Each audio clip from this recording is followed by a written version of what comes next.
ઓછી મહત્વની વસ્તુ બની જાય છે. એની પહેલા પણ જીવનમાં કયા પ્રકારની સમજ છે, કયા પ્રકારની દ્રષ્ટિ છે, ટૂંકમાં સમજ તો હોય છે. આપણા હૃદયની લાગણી વ્યક્ત કરતા પહેલા પણ હૃદયની લાગણી તો વ્યક્ત થતી જ હોય છે. હૃદયમાં લાગણીઓ છે, અભિવ્યક્તિ માટે હંમેશા તત્પર જ હોય છે. પરંતુ લાગણી ક્યાં વ્યક્ત થવાની? આપણી જીવનની જે પ્રકારની સમજ હોય ત્યાં વ્યક્ત થવાની. એટલે ભગવાન વાસુદેવ એ મારા જીવનનું ધ્યેય છે, એમાં જ મારી મહત્વ બુદ્ધિ છે, એટલે અન્ય કંઈ મારા જીવનમાં છે જ નહીં. એટલે ધીમે ધીમે આ પ્રકાર જેટલે અંશે ભગવાન વાસુદેવ મારા માટે મહત્વનો બનતો જાય અને જેટલે અંશે બીજી વસ્તુ ઓછી ને ઓછી મહત્વની બનતી જાય. માન અપમાન તુલ્ય તુલ્યો મિત્રાર્ય પક્ષયો, માન અપમાન મિત્ર પક્ષ શત્રુ નિંદા સ્તુતિ આ ઓછું ઓછું મહત્વનું બનતું જાય. આ બધાને કારણે વાસુદેવનું મહત્વ નથી. આ બધી વસ્તુનું મહત્વના કારણે વાસુદેવનું મહત્વ નથી. વાસુદેવ ભૂલાઈ જાય છે. ટૂંકમાં કઈ વસ્તુ આપણો સમય અને શક્તિ લઈ લેતા હોય છે, કઈ વસ્તુ આપણા મનની બધી શક્તિઓ પણ લઈ લેતો હોય છે. આ બધી વસ્તુઓ એવું નથી કે આપણી જવાબદારી આપણે લઈએ, એ પણ લઈ લેતી હશે કદાચ. આપણી જવાબદારી હોય, કર્તવ્ય બુદ્ધિ હોય, એ બધું પણ ખરું. પણ કશું કરવાનું છે કરતા પણ એ નહીં કરું તો શું થશે, અને કરીશ તો શું નહીં થાય, અને વગેરે વગેરે એ બધી જે કકડાટ છે મનમાં. કારણ કે અનેક પ્રકારનો જે ભય રહેલો હોય, અનેક પ્રકારની અસલામતી રહેલી હોય, મારું શું થઈ જશે, મારી હાંસી થશે, મારું અપમાન થશે, મને ફલાણું નહીં મળે, એના વગરનો હું રહી જઈશ, એમ મનમાં જેવી સૂક્ષ્મ વસ્તુઓ રહી ગયેલી છે એ જ હંમેશા વારંવાર આપણા મનનો કબજો લઈ લેતી હોય છે. એને કારણે આ ભગવાન બાજુમાં રહી જતા હોય છે. એટલે સતત આ પ્રકારનું ચિંતન કરવું જોઈએ, આનું નામ ધ્યાન, કે હું છું ને શું ઈચ્છું છું, શું મહત્વનું છે. અને જેટલું એ મહત્વનું બને એટલી બીજી વસ્તુ ઓછી મહત્વની બને જ. હજી બીજી બધી મહત્વની રહી ગઈ હોય એનો અર્થ કે આને પૂરતું મહત્વ અપાયું નથી. નાનામાં નાની વસ્તુ જે મહત્વની હોય ત્યાં સુધી આને મહત્વ અપાયું નથી. એટલે યો ન હર્ષતી ન દ્વેષ્ટિ ન શોચતી ન કાંક્ષતી. એને હર્ષ, શોક, દ્વેષ, આકાંક્ષા જગતની કોઈ વસ્તુ પ્રત્યે નથી. અર્થાત જેટલે અંશે આપણા હૃદયની જગતની વસ્તુઓ પ્રત્યે હર્ષ, શોક, દ્વેષ, આકાંક્ષા છે એટલે અંશે આપણા વાસુદેવ માટેની આકાંક્ષા ઓછી જ છે. એટલે આ બધું ભક્તિના અંતર્ગત, આ સમજ એ ભક્તિના અંતર્ગત છે. માત્ર કશું કરવું કે માત્ર હૃદયની લાગણી અભિવ્યક્ત કરવી એ જ ભક્તિ નથી થતી. પરંતુ કોની પ્રત્યે લાગણી અભિવ્યક્ત થાય છે, શેને માટે કરવામાં આવે છે? બુદ્ધિયોગોપાશ્રિત્ય મચ્ચિત્ત સતતમ ભવ. ભગવાન કહે છે બુદ્ધિયોગનો આશ્રય, બુદ્ધિ એટલે સમજ, આ સમજનો આશ્રયને સતતમ મચ્ચિત્ત ભવ, તારું ચિત્ત મારામાં સ્થાપિત કર. કારણ કે જેમ જેમ બુદ્ધિયોગ અર્થાત સમજયોગ, એનો અર્થ એ કે બીજી બધી વસ્તુ અગત્યની નથી. કઈ વસ્તુ અગત્યની છે, કઈ વસ્તુ અગત્યની નથી. બસ આ વિવેક સતત જોઈએ. મહત્વનું શું છે, મહત્વનું શું નથી. થયું છે એવું કે પહેલેથી આપણે જન્મના સંસ્કાર હશે અને આ જન્મના સંસ્કાર, એને કારણે વસ્તુઓ જે ખરેખર મહત્વ નથી એને આપણે એટલું મહત્વ આપતા આવ્યા છે કે એનું મહત્વ જતું નથી રહેતું. એ સંસ્કારને આપણે કબજો લઈ લેતા હોય છે અને વારંવાર એ મહત્વની ન હોય એ વસ્તુઓ મહત્વની બની જ જતી હોય છે. એમાં જ આપણે કેટલા શક્તિ અને સમય અને આ બધું જતું હોય, કેટલો મૂલ્યવાન આપણો સમય છે એ ક્યાંનો ક્યાં જતો રહે છે. કહ્યું ને એક દિવસ તો વાંચેલું ક્યાં હતું કે એક રત્નો ખર્ચવા છતાંય પણ મનુષ્ય જીવનની એક ક્ષણ પણ મળતી નથી. ઘણા બધા રત્નોનું આપણે આપવા તૈયાર હોય તો પણ એથી મૂલ્યવાન છે, પણ એવું આપણું જીવન બસ જતું જ રહે, વેડફાઈ જાય છે. કારણ કે જીવનમાં વિવેક થયો નથી, જીવનમાં મહત્વ બુદ્ધિ સ્થાપિત થઈ નથી. અંતેથી જેનું કશું મહત્વ ના હોય એ વસ્તુ એવી મહાન મહત્વની બની ગયેલી છે. એટલે વાસુદેવાત પરમસ્તિ કિંચિત એક સરળ વસ્તુ નથી કે વાસુદેવ સિવાય મારા જીવનમાં કોઈ પરમ છે જ નહીં. તો દુનિયાની કોઈ વસ્તુને દુઃખી જ ના કરી શકે. દુનિયાની કોઈ વસ્તુ ખરેખર મને વિક્ષેપ કરી જ ના શકે જો એ મહત્વનું હોય તો. વિક્ષેપ થાય છે, રાગ દ્વેષ છે, ભય અસલામતી છે, કારણ કે હજી આ મહત્વ સ્થાપિત થયું નથી. યો મેં ભક્ત્યા પ્રયચ્છતિ બુદ્ધિપૂર્વિકયા પ્રીત્યા પ્રયચ્છતિ. પ્રીતિ તો ખરી ભગવાન પ્રત્યે, પણ આવી બુદ્ધિપૂર્વકની પ્રીતિ. અને તો એ પ્રીતિ કેવી છે? સ્થાયી પ્રીતિ છે. એક એમને માત્ર લાગણીના આવેશમાં જન્મેલી પ્રીતિ નથી, પરંતુ સમજમાંથી જન્મેલી પ્રીતિ છે. બુદ્ધિપૂર્વકયા પ્રીત્યા પ્રયચ્છતિ ઈશ્વરાય ભૃત્યવત ઉપકલ્પયતિ. બસ પછી તો એ મારા જેનું ધ્યેય છે અને મારે જે કંઈ અર્પણ થાય એને અર્પણ થાય. તદહમ ભક્તિ પરહૃતમ વૈષ્ણામી પ્રયતાત્મન. અને આ રીતે ભક્ત્યા ઉપહૃતમ, ભક્તિ ઉપહૃતમ, ભક્તિપૂર્વક મને પ્રદાન કરેલું. મધુસૂદન સરસ્વતી સમજાવ્યું કે ભગવાન 2 વખત આ એક જ શ્લોકમાં ભક્તિ શબ્દનો પ્રયોગ કરે. ભક્ત્યા પ્રયચ્છતિ, ભક્તિપૂર્વક પ્રદાન કરે છે. વળી ભક્તિ ઉપહૃતમ, ભક્તિપૂર્વક મને સમર્પિત કરેલું, કે બહુ ભેદ નથી. અને છતાં તેન પ્રીત્યા સમર્પણ મત સ્વીકાર નિમિત્તમ. 2 વસ્તુ જોઈએ. જીવનમાં ધ્યેય તમારું નક્કી થયું પરમાત્મા છે, પણ પછી જે અર્પણ કર્યું પણ પ્રેમપૂર્વક થવું જોઈએ. એટલે એક ભક્ત્યા પ્રયચ્છતિ એ સમજ બતાવે છે કે જીવનમાં પરમ તત્વ કયું છે, જીવનનું મહત્વની વસ્તુ, જીવનનું ધ્યેય કયું, તો કે વાસુદેવ. અને જોડે જોડે એ ધ્યેય પ્રત્યે પ્રેમ. અંતેથી ચાલો મારો સાહેબ છે એટલે મારે સેવા કરવાની જ છે એમ કે આપણે કરીએ જ વાત છે. એમાં મહત્વ બુદ્ધિ હોવાને કારણે આપણે કરીએ એક વસ્તુ છે, પણ જોડે જોડે પ્રેમપૂર્વક કરીએ. 2 વસ્તુ થઈ, એક મહત્વ બુદ્ધિ અને બીજું હૃદયની લાગણી. એનો પણ પ્રયત્ન કરવો પડે. એની પાછળ પણ હૃદય લાગણી જાગૃત કરવાનો પ્રયત્ન કરવો પડે. એટલે બુદ્ધિનો પણ પ્રયત્ન અને હૃદયનો પણ પ્રયત્ન. ભક્તિ પરહૃતમ એટલે બધી સમજ હોય અને છતાંય પણ અર્પણની અંદર એવી જાતની ભાવના ન હોય કે એવી જાતનું ઉમળક ઉત્કંઠા લાગણી ન હોય તો ભગવાન એટલું અસરકારક નથી થતું. માત્ર બુદ્ધિની સમજ પણ પૂરતી નથી, અને જોડે જોડે હૃદયની ભાવના મહા અગત્યની છે. એટલે હૃદયની ભાવના પણ પૂરતી નથી, બુદ્ધિની સમજ પણ આવશ્યક છે. તદહમ ભક્તિ ભરુતમ અશ્નામી પ્રયતાત્મન. શુદ્ધ અંતઃકરણ વાળો, અર્થાત જેની બુદ્ધિ અને હૃદય બંને શુદ્ધ છે, બંને મારું સ્થાન છે, એવા શુદ્ધ અંતઃકરણ વાળા મારા ભક્તએ સમર્પિત કરેલું જે કંઈ હોય, જેને અનાયાસે પ્રાપ્ત થયો. ક્યાં પ્રાપ્તિમાં સમય બગાડે પછી? કારણ કે એને ભગવાન કે તારે પ્રાપ્તિમાં એવો પરિશ્રમ નહીં કરો ચાલશે. તારામાં જે આ વસ્તુ સંપત્તિ છે કે તું મને જીવનનું મહત્વ ધ્યેય ગણાય છે અને પ્રેમપૂર્વક જીવન છે. એવું નહીં કે બીજું ઘણી વાર શું છે કે શું કરીએ સ્વામી, ચાલે એમ નથી એટલે કરવું પડે છે. એટલે ઘણી વાર કશાને મહત્વ બુદ્ધિ આપીએ ખરા, પણ છતાં પણ આપણને એટલી બધી એની કિંમત ના હોય. પ્રેમપૂર્વક કરે છે એટલે પછી તું શું આપે છે એ અગત્યનું નથી, જે કંઈ હોય તે. અને આ પ્રેમપૂર્વક આપે છે. તદહમ અશ્નામી, ભગવાન કહે છે કે એને હું અશ્નામી, એનું આનંદથી અશનવત પ્રીત્યા સ્વીકૃત્ય તૃપ્યામી. જેમ આપણે કોઈ આપણને ગમતું ભોજન કરતા હોઈએ અને કેવી તૃપ્તિ થાય, ભગવાન કહે છે કે મારા આ ભક્ત વડે પ્રદાન કરેલી વસ્તુ પ્રાપ્ત કરીને મને એવી જ તૃપ્તિ થાય છે જેવી તૃપ્તિ કોઈ મારું પ્રિય ભોજન કરે ન થાય એવી. મને તૃપ્ત કરો, આમ તૃપ્ત કરવાનું ભોજન આપણે સમર્પિત કરીએ, કઈ પ્રિય વસ્તુ સમર્પિત કરીએ. ભગવાન કહે છે કે મને તૃપ્તિ શેમાં થાય છે? આ વસ્તુમાંથી તૃપ્તિ થવાની મને આવશ્યકતા નથી, પણ એની જોડે મારું પેટ શેનાથી ભરાય? એની જોડે જે ભક્ત્યા ઉપહૃતમ, જે પ્રેમ કે ભક્તિ મારા પ્રત્યે છે એનાથી મારું પેટ ભરાય છે. એની જરૂર છે. ટૂંકમાં ભગવાનની જરૂર છે. શેની જરૂર છે? એને પણ પ્રેમની જરૂર છે. આ ભક્તસ્ય બ્રાહ્મણત્વ તપસ્વિત્વાદી મત સ્વીકાર નિમિત્તમ ન ભવતી. તેથી જ્યાં ભક્તિ નથી ત્યાં બધો આડંબર હોય ને બધી વસ્તુ હોય. આડંબર એટલે શું છે? ખૂબ બધી વસ્તુ, અનેક બધા દ્રવ્યો હોય, અનેક બધા મંત્રોચ્ચારો, અનેક પ્રકારની બધી ઉપચારો હોય, ખૂબ બધું હોય.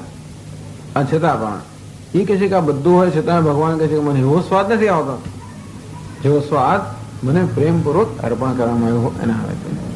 એટલા જ મને દ્રષ્ટાંત આપ્યું કે સુદામાએ જે અર્પણ કર્યું કોઈ આડંબર જ નહોતો, કશો નહીં. સુદામાએ ભગવાનને જે તાંદુર અર્પણ કર્યા એમાં કશો આડંબર હતો જ નહીં. અને એટલે એમને કે કેવો ઉપચાર કર્યો, કઈ રીતે આપ્યા, કયા પ્રકારની સ્તુતિ કરી, શું કર્યું, ભગવાન કહે નહીં, છતાંય પણ એમને આનંદથી એના આરોગ્ય. અર્થાત ભગવાન કે જો આડંબર નહીં હોય તો ચાલશે. એટલું સારું છે. અમે પણ ગુજરાતમાં ને બીજા બધા આડંબરનું બહુ મહત્વ નથી ભગવાનની ભક્તિમાં. મેં કહ્યું ને આગળ કે શંકરાચાર્ય જે આવેલા 1980 ની અંદર જયેન્દ્ર સરસ્વતી ત્યારે કહેતા હતા ના ગુજરાતના બધા અહીંયા ચાતુર્માસ કર્યો અને ત્યાં આગળ હતા સમર્થેશ્વરની અંદર, અને બધા લોકોનો ભક્તિભાવને ખૂબ પ્રસન્ન થયા. ભલે લોકોને ઉપચાર ના આવડતો હોય, શું કરવું કેમ નહીં એ બધી એવી બધો ઉપચાર ના આવડતો હોય, અને છતાં કે નહીં અહીં જે ભક્તિ છે અહીં બધા લોકો પ્રેમપૂર્વક કરે છે. દક્ષિણમાં બધા કરે છે ખરા, ખૂબ ઉપચારથી કરે, પણ એ ભયપૂર્વક કરતા હોય છે. અને અહીં જે કરે છે પ્રેમપૂર્વક કરે છે. એટલે આ છે હૃદયની અંદર પ્રેમ તો ખૂબ જ છે. થોડી સમજની પણ આવશ્યકતા છે, એ પણ ખરું. તેન ભક્તિરેવ મત પરિતોષ નિમિત્તમ નતુ દેવતાંતરવત બલિ ઉપહારાદિ. એટલે અને એટલા જ માટે વલ્લભાચાર્ય વગેરે મહાત્માઓએ એ આડંબર છોડી દીધો અને કહ્યું કે સેવા ભગવાનની જીત થાય તે પોતાના હૃદયની લાગણી અભિવ્યક્ત કરવા માટે બહુ સુંદર બધાને એક સરસ એક વ્યવસ્થા આપી દીધી કે જે વાત્સલ્ય ભાવ છે, કે જે ભાવ ભગવાન પ્રત્યે હોય એ ભાવથી ભગવાનની જેવી ઈચ્છા હોય અને જેવી સૂઝ હોય અથવા જે પ્રકારની ભાવના હોય એ ભાવના વ્યક્ત કરવામાં અગત્યની વસ્તુ હોય છે. પછી એમાં સો ઉપચાર થયા કે નહીં, બરોબર મંત્રોચ્ચાર થયા કે નહીં, એવું તો નહીં. બાળકને કે આપણે અર્પણ કરે મંત્રોચ્ચાર નથી કરતા હોતા. એ કહે છે કે બાળકને ઘરની અંદર કરતા હોઈએ, ઘરના કોઈ સભ્યોની સેવા કરતા હોઈએ તો એના માટે કઈ એવા ઉપચાર નહીં હોતા. થોડા ઘણા હોય કે સમયસર આપીને બધું હોય, પછી જેમ તેમ ના કરીએ અને છતાં પછી સ્તુતિ કરીએ દર વખતે એવું નથી કરતા. એટલે ભગવાન એવું નહીં કરતો ચાલશે, પણ અગત્યનું શું છે, પોતાની લાગણી જે છે એ લાગણીપૂર્વક એમાં રસ તરવો થયેલી વસ્તુ હોય એને અર્પણ કરવી. ભક્તિરેવ મત પરિતોષ નિમિત્તમ. અંતેથી આ ભક્તિ જ મારા સંતોષ માટેનું નિમિત્ત છે. દેવતાંતર બલિવત બલિ ઉપહારાદિ. બીજા બધા દેવતાઓને તો આડંબર ગમે, એટલા માટે એમને કઈ મોટી વસ્તુ લઈ જાઓ એટલા વધારે પ્રસન્ન થાય. એટલે એમનું ધ્યાન બીજી જગ્યાએ છે. બે દેવતાઓનું ધ્યાન ક્યાં છે? આડંબરમાં છે. એનું ધ્યાન ક્યાં છે? સત્તામાં છે. એનું ધ્યાન ઐશ્વર્યમાં છે. એ બીજા બધા દેવતાઓ ઐશ્વર્યને, સત્તાને, આડંબરને મહત્વ આપતા હોવાને કારણે આડંબર અગત્ય મળી જાય. એટલે ઇંગ્લેન્ડની રાણીને મળવા જોયો તો પછી ગમે તેમ જાવ તો ના ચાલે. ત્યાં અમુક આડંબર થવો જ જોઈએ. એના થાય તો એને એમ લાગે કે મારો મોહો ઓછો થઈ ગયો. આ મને કોઈ વ્યક્તિ યોગ્ય વેશ પહેરીને મારી સામે ના આવી એમ કરીને એનો મોહ ઓછો થઈ જાય. ભગવાન કહે છે મારો મોહ ઓછો થતો નથી. કોઈ પ્રકારની એમને એટલે એમનું ધ્યાન ક્યાં છે? ભગવાન કહે છે કે કઈ વસ્તુ તરફ મારું ધ્યાન છે? માત્ર હૃદયની અંદર કયા પ્રકારની લાગણી છે. લોકો બુદ્ધિની સમજ હૃદયની લાગણીને પણ પરિપક્વ બનાવતી હોય છે. એટલા માટે સમજની આવશ્યકતા છે. આપણી જે લાગણી છે પણ પરિપક્વ ક્યારે બને? એની પાછળ સમજ હોય ત્યારે. અને સમજ ક્યારે પરિપક્વ બને? લાગણી હોય ત્યારે. આમ બેને જુદા પાડવા, પેલો જ્ઞાન માર્ગ ને ફલાવા માર્ગ ને ઢીકડો માર્ગ, એમાં કશા કે હું મારા 3 જુદા ભાગ કરતો થાય માર્ગો. મારામાં કર્મેન્દ્રિયો છે, સક્રિય વ્યક્તિત્વ છે, મારામાં લાગણી પણ છે અને મારામાં બુદ્ધિ પણ છે. હવે તેને ક્યાં જુદા કરું? જયારે હું કર્મયોગી હોય ન શકે, લાગણી અંદર હોય જ નહીં. કર્મ માર્ગ એટલે શું? કશી લાગણી જ ના હોય, કઈ સમજ જ ના હોય. અને જ્ઞાન માર્ગ એટલે શું? અંદર કઈ લાગણી ના હોય અને એની અભિવ્યક્તિ જ ના હોય. અને ભક્તિ માર્ગ એટલે શું? કશું કરવાનું જ નહીં અને સમજવાનું જ નહીં, હોય જ નહીં. વગર મફતના બધા માર્ગો કાઢ્યા છે, ફલાણો માર્ગ ને ઢીકણો માર્ગ. આ એક માણસ છે, એને બધી જરૂર છે. તેથી આપણા સમગ્ર વ્યક્તિત્વને અર્પણ કરવાની જરૂર. ભગવાન મન મના ભવ, મદ ભક્તો ભવ, મદ્યાદિ ભવ, મામ નમસ્કો જ કહે છે. માર્ગ બધા જ આવી ગયા ને. મન મના ભવ, તારું મન એટલે બુદ્ધિ મને આપી દે. મદ ભક્તો ભવ, તારા હૃદયની લાગણી પણ મને સમર્પિત કરે. મદ્યાજી જે કે યજન કરે કર્મ એ પણ મને સમર્પિત કરે. કશું રહી ગયો તો નામ નમસ્કુર, બાકી હજી રહી ગયો હોય કે અહંકાર, એ પણ મને અર્પણ કરી દે. એટલે સમગ્ર અર્પણ. હવે ભક્તિ કહો તો ભક્તિ કહીએ, જ્ઞાન કહો તો જ્ઞાન, કે કર્મ એટલે કર્મ. કારણ કે આ અર્પણ વધુ જ આવી જાય. અર્પણ થવા માટે કશી ક્રિયા તો હોય ને ત્યારે અર્પણ થાય. અર્પણની પાસે લાગણી હોય, ક્રિયા હોય એટલે કર્મ કહીએ, લાગણી હોય તો ભક્તિ કહીએ, અને સમજ હોય તો જ્ઞાન કહીએ. આ બધાને છેવટે અર્પણની અંદર બધું જ આવી ગયું. એટલે જ કહ્યું શરણમાં બધું જ આવી ગયું. સર્વધર્માન પરિત્યજ્ય મામ એકમ શરણમ વ્રજ. આ શરણનો અર્થ એવું નહીં કે આમ નીચો પડ્યો એટલે શરણ થઈ ગયું. માત્ર કશું કર્યું એટલે શરણ લીધું એવું નથી. એ શરણની પાછળ સમજ પણ છે, લાગણી પણ છે, અને આપણી ક્રિયાઓ દ્વારા અભિવ્યક્તિ પણ છે. એવું મનમાં ના માનવું કે અમે ફલાણો માર્ગમાં છે ને બીજો માર્ગ નથી રહ્યો. એવો કશા માર્ગ છે જ નહીં. હું મારા 3-4 ભાગ કરી નાખું તો માર્ગ થાય. બાકી એકને હું બાજુ મૂકી દઉં, ગીરવે મૂકી દઉં, મારી બુદ્ધિને ગીરવે મૂકી દઉં, બાકી કરું છું, કે પછી મારી હાથ પગને ગીરવે મૂકી દઉં, એવું કશું થઈ શકતું નથી હોતું. આપણે ઘરની અંદર એકબીજા સાથે ધારો કે વ્યવહાર કરો, કઈ બુદ્ધિથી વ્યવહાર કરો છો, નરો આમ કર્મયોગનો વ્યવહાર છે કે શાનો વ્યવહાર છે? આપણું સમગ્ર વ્યક્તિત્વ દરેક વ્યવહારમાં વ્યક્ત થતું જ હોય છે. અને પછી છે તો આ માર્ગ છે ને પેલો માર્ગ છે. સંપૂર્ણ રીતે ઈશ્વરની સાથે સમર્પિત થવાનો, અર્થાત જે કઈ વચ્ચે અંતર છે અંતર દૂર કરવો એક જ માર્ગ છે. એટલે આવું કઈ ભગવાન નથી કહેતા કે પેલો માર્ગ ને બીજો માર્ગ, એવું નથી હોતા. ભગવાન એવું કરે કે કર્મયોગની વાત કરે ત્યારે કર્મનું વધારે વિવરણ કરે, આપણે લાગણીની વાત કરતા એનું વધારે વિવરણ કરે, અને સંબંધની વાત કરે ત્યારે એનું વધારે વિવરણ કરે. ટૂંકમાં જે વસ્તુની વાત કરતા હોઈએ એના પર એનું વધારે વિવરણ થાય. એટલે એનો નથી કે પેલું નથી, સ્વામી તમે તો ખરું વાત કરો છો, સખા મહારાજ ને ફલાણા આવું, એટલે પણ જયારે જેની વાત કરતા હોય ત્યારે એની વાત કરીએ એટલે કઈ આશ્ચર્ય થઈ જાય. બરોબર છે, પણ જેનું વિવરણ જયારે થતું હોય ત્યારે થતું હોય, એનો નથી કે બીજું કશું છે જ નહીં, એવું નથી. એટલે ધારો કે આપણે 13મા અધ્યાયની વાત કરતા હોય ક્ષેત્ર, એનો અર્થ નહીં પછી ત્યારે બીજી કઈ વાત જ ના થતી હોય, એનો અર્થ કે સ્વામી એમાં ભક્તિ આવતી જ નહીં, એવું નથી હોતું. ટૂંકમાં જયારે જ્ઞાનનું વિવરણ ભક્તિપૂર્વક જ્ઞાન વિવરણ થાય અને ભક્તિનું સમજપૂર્વક વિવરણ થાય, એટલે એવું નથી હોતું કે એને એક વસ્તુથી આપણે બીજી જુદી કરી શકીએ. મને તો ખબર નથી કે કેવી રીતે આના વિભાગ કરવા, આને એકને છૂટું કેમ પાડવું, અને એક જ માર્ગ કેમ ગ્રહણ કરવો, કેમ મારા વ્યક્તિત્વનો વિભાગ પાડી દેવા, એ કે આપણે સમજાતું નથી. એમ તેથી હા એવું હોય, દરેકના વ્યક્તિત્વ જુદા જુદા પ્રકારનું હોવાના કારણે એકમાં એકની અભિવ્યક્તિ કદાચ બીજા કરતા વધારે આ વસ્તુ બની શકે. પણ તેથી પેલું નથી, ભક્ત ભગવાનના છે એટલે કઈ સમજ નથી, એવું નથી. રામકૃષ્ણ પરમહંસ વગેરે જેમની વાણી તમે સાંભળો તો એની પાસે કેટલી બધી એમની જે બુદ્ધિની સમજની પરિપક્વતા તરત વ્યક્ત થતી હોય છે. આ મહાત્માના એક એક વચનની અંદર એમણે કે એવું 25-50 શાસ્ત્રો ના શીખવા પડ્યા, એ નથી શીખે એવું આપણે શા પરથી કહીએ. પણ ધારો કે એમ ના શીખવા પડે આ રીતે, તો છતાંય પણ જે પેલી મેચ્યોરિટી પરિપક્વતા જે છે, જીવનની સમજ, એ તો વ્યક્ત થતી જ હોય છે. હૃદયની લાગણી વ્યક્ત થતી હોય, એનો જીવન તો જો કર્મ પણ હોય જ છે.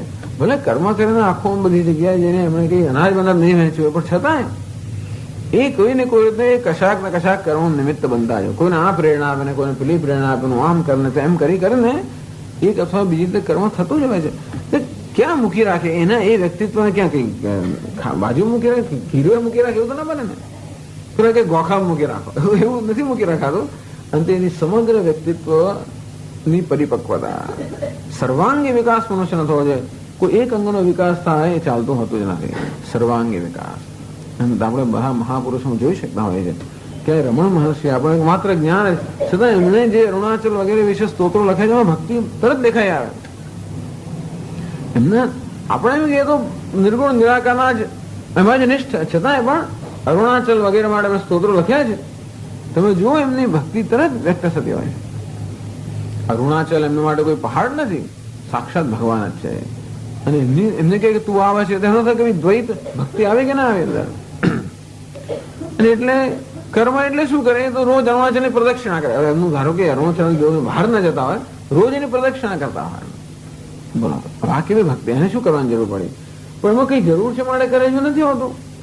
આપોઆપ જ એ પ્રકારની એમને એ પ્રકારની પ્રેરણા થાય છે. એટલે એવું નથી દેખાતું કે કોઈ એક જ છે ને બીજો નથી. સ્વામી વિવેકાનંદ કર્મયોગી, અરે એ તો બહુ જ ખૂબ જ લાગણીશીલ, ભયંકર લાગણીશીલ માણસ. એટલા લાગણીશીલ કે કલ્પના પણ ના કરી શકે. આટલા બધા કડક હતા તો આંખોમાં આંસુ આવી તો જરાય વાર ના લાગે. એટલે એવું નથી હોતું કે એકમાં એક હોય ને બીજું ના હોય, એવું ક્યાંય હોતું નથી. એટલે એવી માન્યતા રાખવી જ નહીં કે એક માર્ગ જુદો ને બીજો માર્ગ જુદો, ત્રીજો માર્ગ જુદો. આપણે એક જ છે, આપણા બધું જ આવેલું છે. એના માટે આ બધી વસ્તુની આવશ્યકતા હોય છે.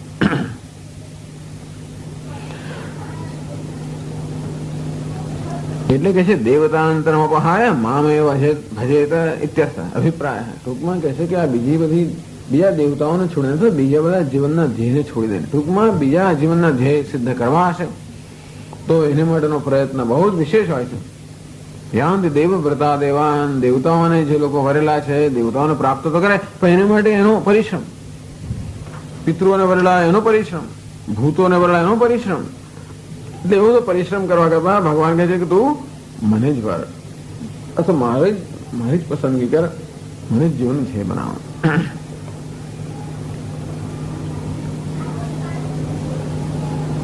તદારાધનસ્ય સુકરત્વે તદેવ આવશ્યકમ. આ ભગવાનનું આરાધન સરળ હોવાને કારણે એ જ આવશ્યક છે. કીદૃશમ તે ભજનમ, ભગવાન આપ કહો છો કે ભક્તિપૂર્વક મને સમર્પણ કરવું, આપનું ભજન કયા પ્રકારનું છે? તો ભક્તિ એટલે કયા પ્રકાર, ભક્તિ મારી વ્યક્ત કેવી રીતે થાય? તો ભગવાન 27મા શ્લોકમાં એ સમજાવે છે.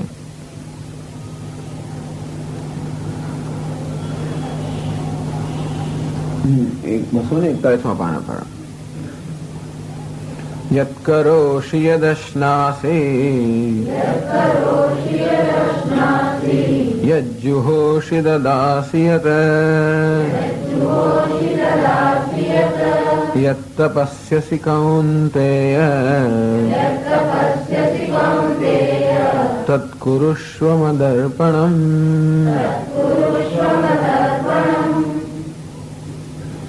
યત કરોષિ જે કરે તે, યદ અશ્નાસી જે કઈ આહાર કરે તે, યદ જુહોષી જે કઈ હવન કરે તે, યદ દદાસી જે કઈ દાન કરે તે, યદ તપસ્યસી જે કઈ તપશ્ચર્યા કરે, તપ તપે તે.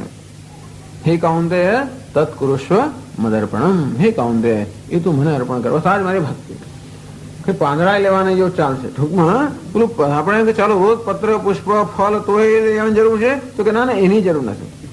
એ તો ખાલી એક પ્રતિક રૂપે કહ્યું. ટૂંકમાં આ પત્ર પુષ્પ ફળ જળ કહેવાનો હેતુ એ છે કે અનાયાસે જેની પ્રાપ્ત થાય તેમ એવી જરૂર નથી. ટૂંકમાં એવું પણ નથી કે કોઈ પ્રકારનું દ્રવ્ય મને અર્પણ કરવું જ જોઈએ, કારણ કે અગત્યની વસ્તુ શું છે એની પાછળની ભાવના. અંતેથી ભાવનાથી જે કંઈ અર્પણ થતું હોય, જે કંઈ કરે મને અર્પણ કરવા, કર્યા તો કરવાનો જ છે. તો માણસને સમજાવશે કે બે પ્રકારના કર્મ માણસ કરતો હોય છે. એક તો સ્વભાવથી કર્મ કરે, ટૂંકમાં ભૂખ તરસ સાથે હરવું ફરવું એમને કોઈને કયા વગર કરી એવા કર્મ. જીવનની જરૂરિયાત માટે આપણા મૂળને કારણે જેને કારણે આપોઆપ જે કર્મ થતા હોય કોઈને કયા વગર. અને બીજું આપણે આપણું કર્તવ્ય કર્મ કરવું પડે, કઈ નહીં. કોઈ કહેલું છે, કોને કહ્યું છે? શાસ્ત્રે કહ્યું છે કે એ રીતે નક્કી થયેલું હોય અમુક આપણે કરવું પડે છે એ કરીએ. અને બીજું આપણે આપણી સ્વેચ્છાએ કરતા હોય. બે પ્રકારના કર્મ છે. ભગવાન એટલે બધા પ્રકારના કર્મોને અર્પણ કરી દે, અસ્પતિ કર્મ અર્પણ કરી દે. એટલે બીજું કંઈ એની પાછળ આ ભગવાનને અર્પણ કરવાની જે પ્રકારની ભાવના હંમેશા જાળવી રાખે. તો શાસ્ત્ર ભાષ્યમાં સમજાવે છે શંકરાચાર્યજી, યતઃ એવં અતઃ યત કરોષિ સ્વતઃ પ્રાપ્તં યદશ્નાસી યચ્ચ જુહોષિ હવનં નિર્વર્તયસી શ્રૌતં સ્માર્તં વા યદ્દદાસી પ્રયચ્છસી બ્રાહ્મણાદિભ્યઃ હિરણ્યાન્નાજ્યાદિ યત્તપસ્યસી તપશ્ચરસી કૌન્તેય તત્કુરુષ્વ મદર્પણમ મત્સમર્પણમ.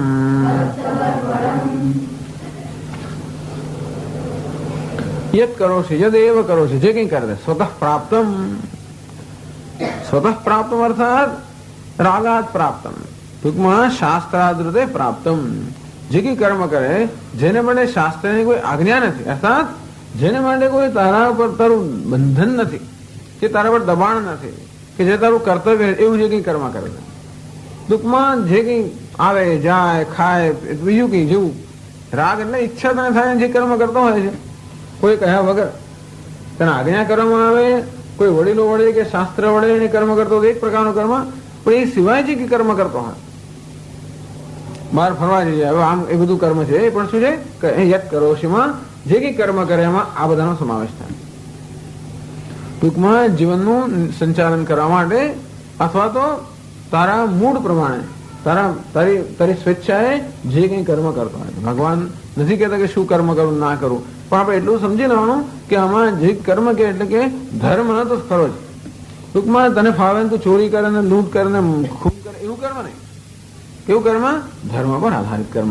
ટૂંકમાં ભગવદ્ ગીતામાં કર્મ શબ્દનો અર્થ ધર્મ પર આધારિત કર્મ તો કરવાનો છે. એવું ના તો ભગવાનનો ભક્ત હોય જ ના છે. ટૂંકમાં જેને આવા પ્રકારની પ્રેરણાઓ જન્મતી હોય કે હું ચોરી કરી લઉં કોઈ લૂંટી લઉં, એ માણસ ભગવાનનો ભક્ત હોય. કારણ એને તો બીજી બહુ એના મનની અંદર આ પ્રકારની સમજ કે ભાવના ઉત્પન્ન થવા બહુ વાર છે. અંદરથી કોઈ એમ કે ના હું તો ચોરી કરું છું પણ ભગવાનને અર્પણ કરું એ વસ્તુ શક્ય જ નથી. ટૂંકમાં એક બાજુ ભગવાનને અર્પણ કરવાની ભાવના પણ હોય કે ભગવાન આપણે મહત્વ હોય અને પાછળ ચોરી કરીએ એવું તો બનતું નથી આવતું. ના પણ સ્વામી આને હું લૂંટી લઉં છું પછી પેલાને વહેંચું છું એ બધું કંઈ જાત જાતનું લોકો કરતા હોય છે. એ બધી તમારે શું કામ ચિંતા કરવી? ટૂંકમાં ભક્ત લોકો એવી ચિંતા નથી કરતા કે એકદમ કે આ ન્યાય અન્યાય થાય સ્વામીજી, અહીં અન્યાય થાય છે અને પેલા વધારે મેળવી જાય છે અને નથી મળતું અને માટે એ જુદા પ્રકારનું કર્મ થયું. તો ટૂંકમાં સામાન્ય ધારો કે કદાચ તમને કોઈ સંજોગોમાં લાગે કે એ પણ ધર્મને અનુરૂપ છે ને કરવું જુદી વાત છે, પણ જે કંઈ કર્મ થતું હોય ધર્મને અનુરૂપ થાય એવું કર્મ. એટલે ખાવું એટલે ગમે તે ખાવાનું અર્પણ ના થાય. એ દર્શનાસી અંદરથી જે કંઈ ખાય તે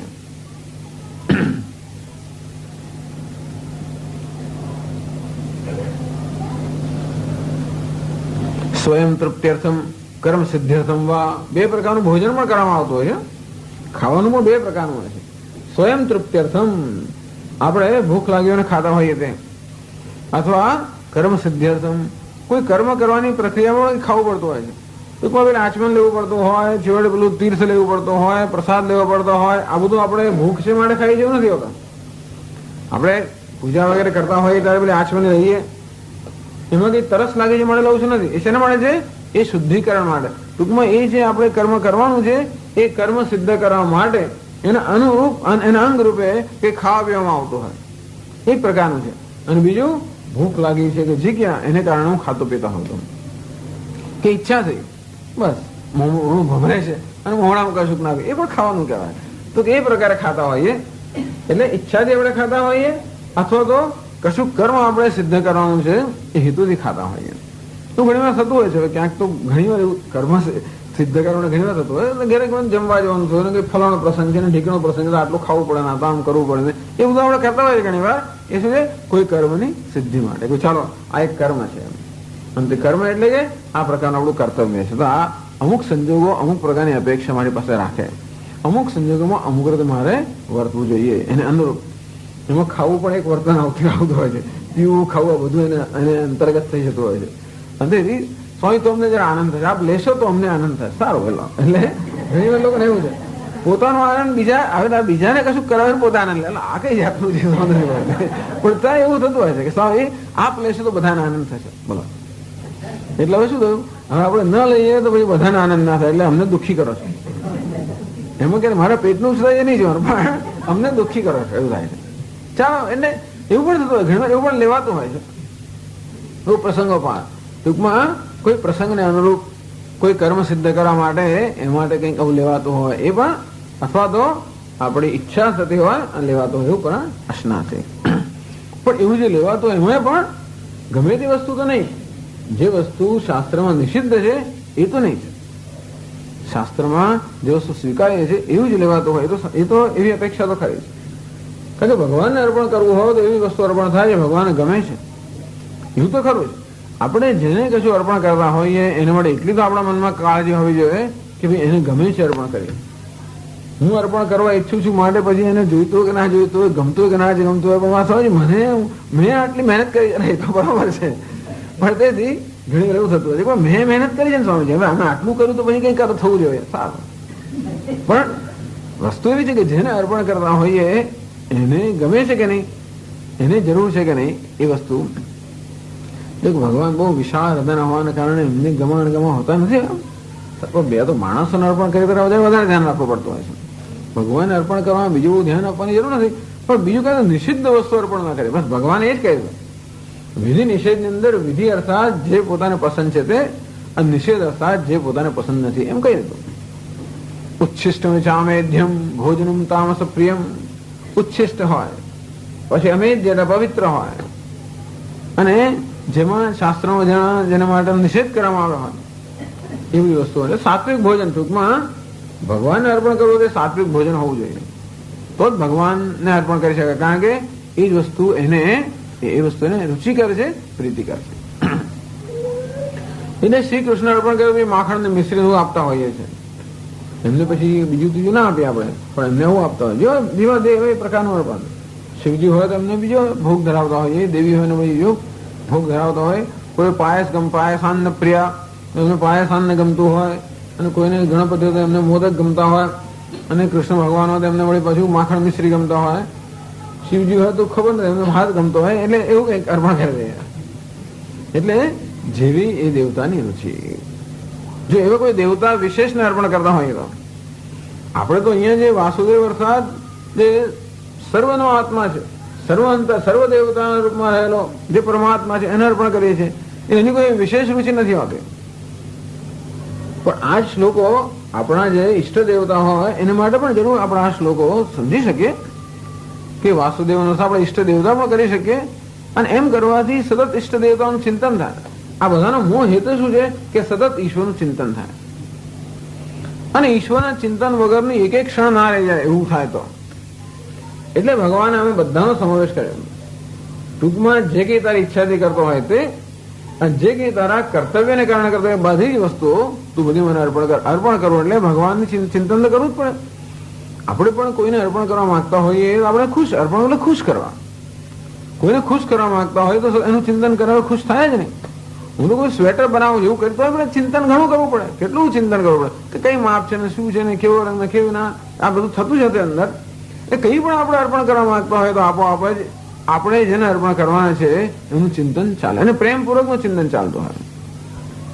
એ ટૂંકમાં ધ્યાન માટે કે બહુ આમ આસન વાસન ન જવાય તો પણ ચાલે. ઘણો ભાર છે તુલસીદાસજી કહે છે કે આમાં કઈ જપ તપ ફલાણા રાય કઈ જરૂર નથી. ટૂંકમાં એમને આ કરવાની પાછળ જ આપોઆપ ઈશ્વરનું સ્મરણ થતું જાય. એને શું ગમશે એટલા જ માટે ભગવાને કહ્યું કે સગુણ દેવતા હોય તો એની ભક્તિ કરવી સરળ છે. ટૂંકમાં આપણે એનું ચિંતન કરી શકીએ. નિર્ગુણ છે એની ભક્તિ કરવી જરા કઠણ છે કારણ કે આપણા સ્મરણનો વિષય ના બની શકે. એની ગમો અણગમો આપણે નક્કી જ ના કરી શકીએ. જરા તો કૃષ્ણ હોય કે શિવજી કંઈ પણ હોય તો તરત આપણે જાણી શકીએ એમને શું ગમે છે શું નથી ગમતું. બધી પ્રસિદ્ધ વસ્તુઓ છે અને એ રીતે આપણે કરી શકીએ. નહીંતર વાસુદેવ અર્થાત જે સર્વનું અંતર્યામી છે, સર્વનું અધિષ્ઠાન છે, એને તો શું ગમે? એને તો જે વસ્તુમાં સત્ય, અહિંસા આ બધી મૂલ્યો પર આધારિત જે વસ્તુ છે એ સર્વ સામાન્ય મૂલ્યો છે. એ મૂલ્યો પર આધારિત થતા કર્મ અને શાસ્ત્રની અંદર જેની સૂચના આપવામાં આવી છે એ પ્રકારની બધી વસ્તુઓ યત કરોશી યદ અશ્નાસી જે કે ખાય તે સ્વયં તૃપ્ત્યર્થમ કર્મ સિદ્ધ્યર્થમ વા અર્થાત તારી તૃપ્તિ માટે ખાતો હોય તો કોઈ કર્મની સિદ્ધિ કરવા માટે જે કે ખાતો હોય. યચ્ચ જુહોશી હવનમ નિર્વર્તાયસી તો જે કે હવન કરે છે. હવે હવનમાં જેમ તેમ ના થાય એટલે એ કહે છે શ્રૌતમ સ્માર્તમ વા. ટૂંકમાં યદ કરો એમાં શું કહ્યું શંકરાચાર્યજીએ કે જે કંઈ તને ઈચ્છા થાય ને તું જે કર્મ કરતો હોય તે એ દશનાસી અર્થાત જે કંઈ કારણસર તું ખાતો ભોજન કરતો હોય પણ યદ જુહોશી જે કે તું હવન કરતો હોય. હવન હંમેશા શાસ્ત્રમાં જે વિધાન છે એ પ્રમાણે થવો જોઈએ. અને શ્રૌતમ સ્માર્તમ વા શ્રુતિમાં કયા પ્રમાણે સ્મૃતિમાં કયા પ્રમાણે જે કંઈ હવન તું કરતો હોય તેમ. ટૂંકમાં આ બધા છે ને એ આપણા નિત્ય નૈમિત્તિક કર્મના અંતર્ગત છે. બે પ્રકારના કર્મ હોય નિત્ય નૈમિત્તિક કર્મ. નિત્ય કર્તવ્ય કર્મ જેનું શાસ્ત્રમાં આપણને આદેશ છે એ કર્મ જે દરેક મનુષ્ય કરવું જોઈએ. પિતૃ ઋણ, દેવ ઋણ, ઋષિ ઋણ આ ઋણ ફેરવા માટે રોજ જે આપણે જે પૂજન કર્મ કરવું જોઈએ એનું નામ નિત્ય નૈમિત્તિક કર્મ. અને જે કંઈ વ્યવહારિક આપણી જવાબદારી હોય એ પૂરી કરવા માટે જે કર્મ કરવું જોઈએ એવું વ્યવહારિક કર્મ લૌકિક કર્મ પોતાની વ્યક્તિગત જરૂરિયાતો પૂરી કરવા માટે અને જોડે વ્યવહારિક જે કંઈ આપણી ફરજ હોય એ પૂરી કરવા માટે ઘણું કર્મ કરવું પડતું હોય એ બધું લૌકિક કર્મ થયું. અને પેલું જે છે એ શાસ્ત્રીય કર્મ. બે પ્રકારના કર્મ હોય છે. એ બધી વસ્તુઓ એટલે જુહોશી હવન વગેરે કરતા હોઈએ એટલા માટે કરીએ કે એના માટેનું વિધાન છે. અર્થાત દરેક મનુષ્ય હવન કરવું જોઈએ. ટૂંકમાં બ્રહ્મચારી હોય તો પછી એક પ્રકારનું હવન કરે સમિદાદાનમ. ગ્રહસ્થ હોય તો અગ્નિહોત્રાદિ હવન કરતા હોય. વાનપ્રસ્થ તો પછી વાનપ્રસ્થના જીવનમાં પછી કર્મ બધા માનસિક થઈ જતા હોય છે. ગ્રહસ્થાશ્રમની અંદર ગ્રહસ્થો એની પાસે બધા દ્રવ્યો હોય. દ્રવ્ય એટલે એક તો પહેલા ધનની સંપત્તિની આવશ્યકતા હોય જરૂર પડે તો આપણે દ્રવ્યો પ્રાપ્ત કરી શકીએ અને તો આપણે કર્મ કરી શકીએ.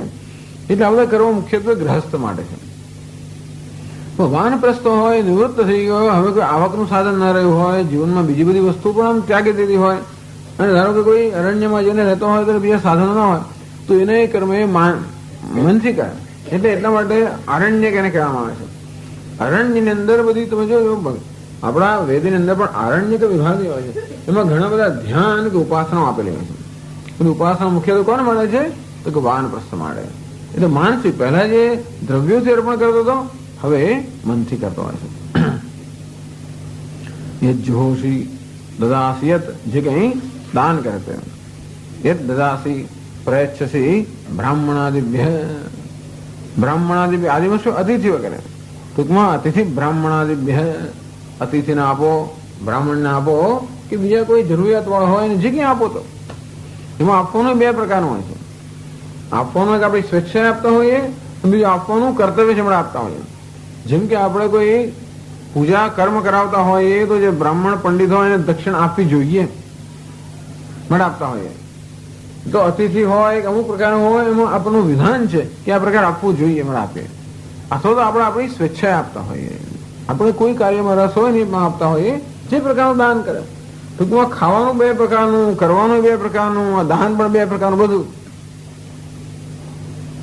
હિરણ્ય અન્ન આજ્યાદિ, સુવર્ણ આપતો હોય, અન્ન આપતો હોય, ઘી વગેરે. સુવર્ણ કોને આપીએ? બ્રાહ્મણ વગેરેને. અન્ન કોને આપીએ? અતિથિ વગેરેને. ઘી વગેરે કોને આપીએ? અગ્નિને આપીએ. ટૂંકમાં હિરણ્ય અન્ન આજ્યાદિ, આજ્ય એટલે ઘી વગેરે દેવતાઓને અર્પણ કરતા હોઈએ, અન્ન અતિથિને કે બીજા જીવોને અર્પણ કરતા હોઈએ, હિરણ્ય સુવર્ણ બ્રાહ્મણ વગેરે અર્પણ કરતા હોઈએ. આ જે કંઈ દાન આપે, વેદી એટલે કે યજ્ઞ વખત અપાતો હોય તે, બહિર્વેદી અર્થાત યજ્ઞની બહાર અપાતો હોય, આ બધું દાન યદ દદાસે.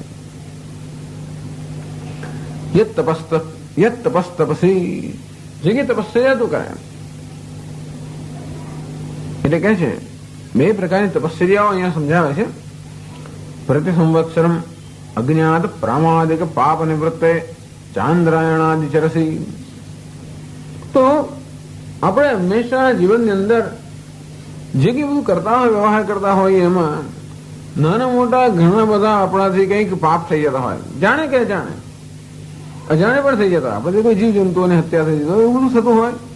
કોઈ કઈ લાગણી આપણે ખબર પણ ના હોય એમ કરીને આપણે કઈ ને કઈ પ્રકારની એવી વસ્તુ, કે કોઈ પણ કર્મ એવું નથી કે જે કર્મ પરફેક્ટ હોય અથવા તો કોઈ પ્રકારનું નિર્દોષ એવું તો ના બને. દરેકે દરેક કર્મમાં કશોનો કશો દોષ હોય જ છે. ગમે તેટલું પ્રેમથી કહેવામાં આવતું હોય છતાંય પણ એમાં કશુંનો કશું દોષ તો એટલા માટે અપૂર્ણતા હોય. આપણે ક્યારે પૂર્ણ ન હોઈ શકીએ કે આપણે જે કરીએ એ વસ્તુ પૂર્ણ હોય જ નહીં. અને એની કંઈ પણ કહેવામાં આવે કશુંક તો ક્યાંક હાનિ થવાની જ છે. ગમે ભગવાનનું નામ દેતા હોઈએ ને આવો આપણે ચર્ચા કરતા હોય એમાં પણ ક્યાંક ક્યાંક કોઈની લાગણી દુભાઈ જાય, ક્યાંક ક્યાંક કોઈને ખરાબ લાગે, ક્યાંક ક્યાંક કશું થઈ જતું હોય છે. એને કારણે થાય જ કારણ કે ક્યાંય વસ્તુ પૂર્ણ નથી. એ હોવાને કારણે આપણે આપણા વ્યવહાર દરમિયાન જેના નાના નાના મોટા જે દોષ છે કે એવા જે પાપ છે એનો સંચય થતો હોય છે. એટલે અજાણે ઘણી વાર જાણી જોઈને થતો હોય.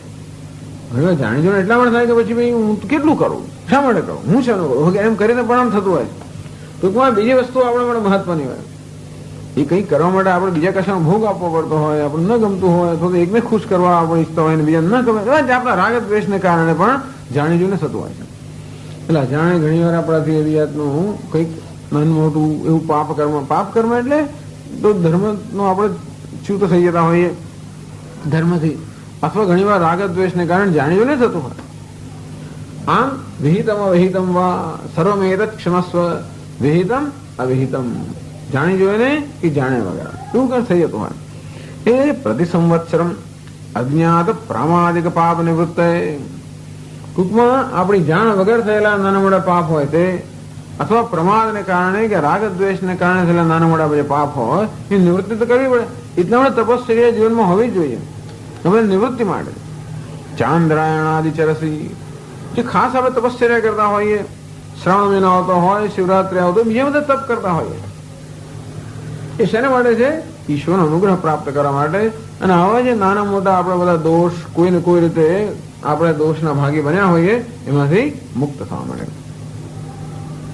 ઉચ્છૃંખલ પ્રવૃત્તિ નિરાશાય શરીરેન્દ્રિય સંઘાતમ સંશયમસી દિવા. અથવા ઘણી આપણે જાણી જોઈને તપશ્ચર્યા કરતા.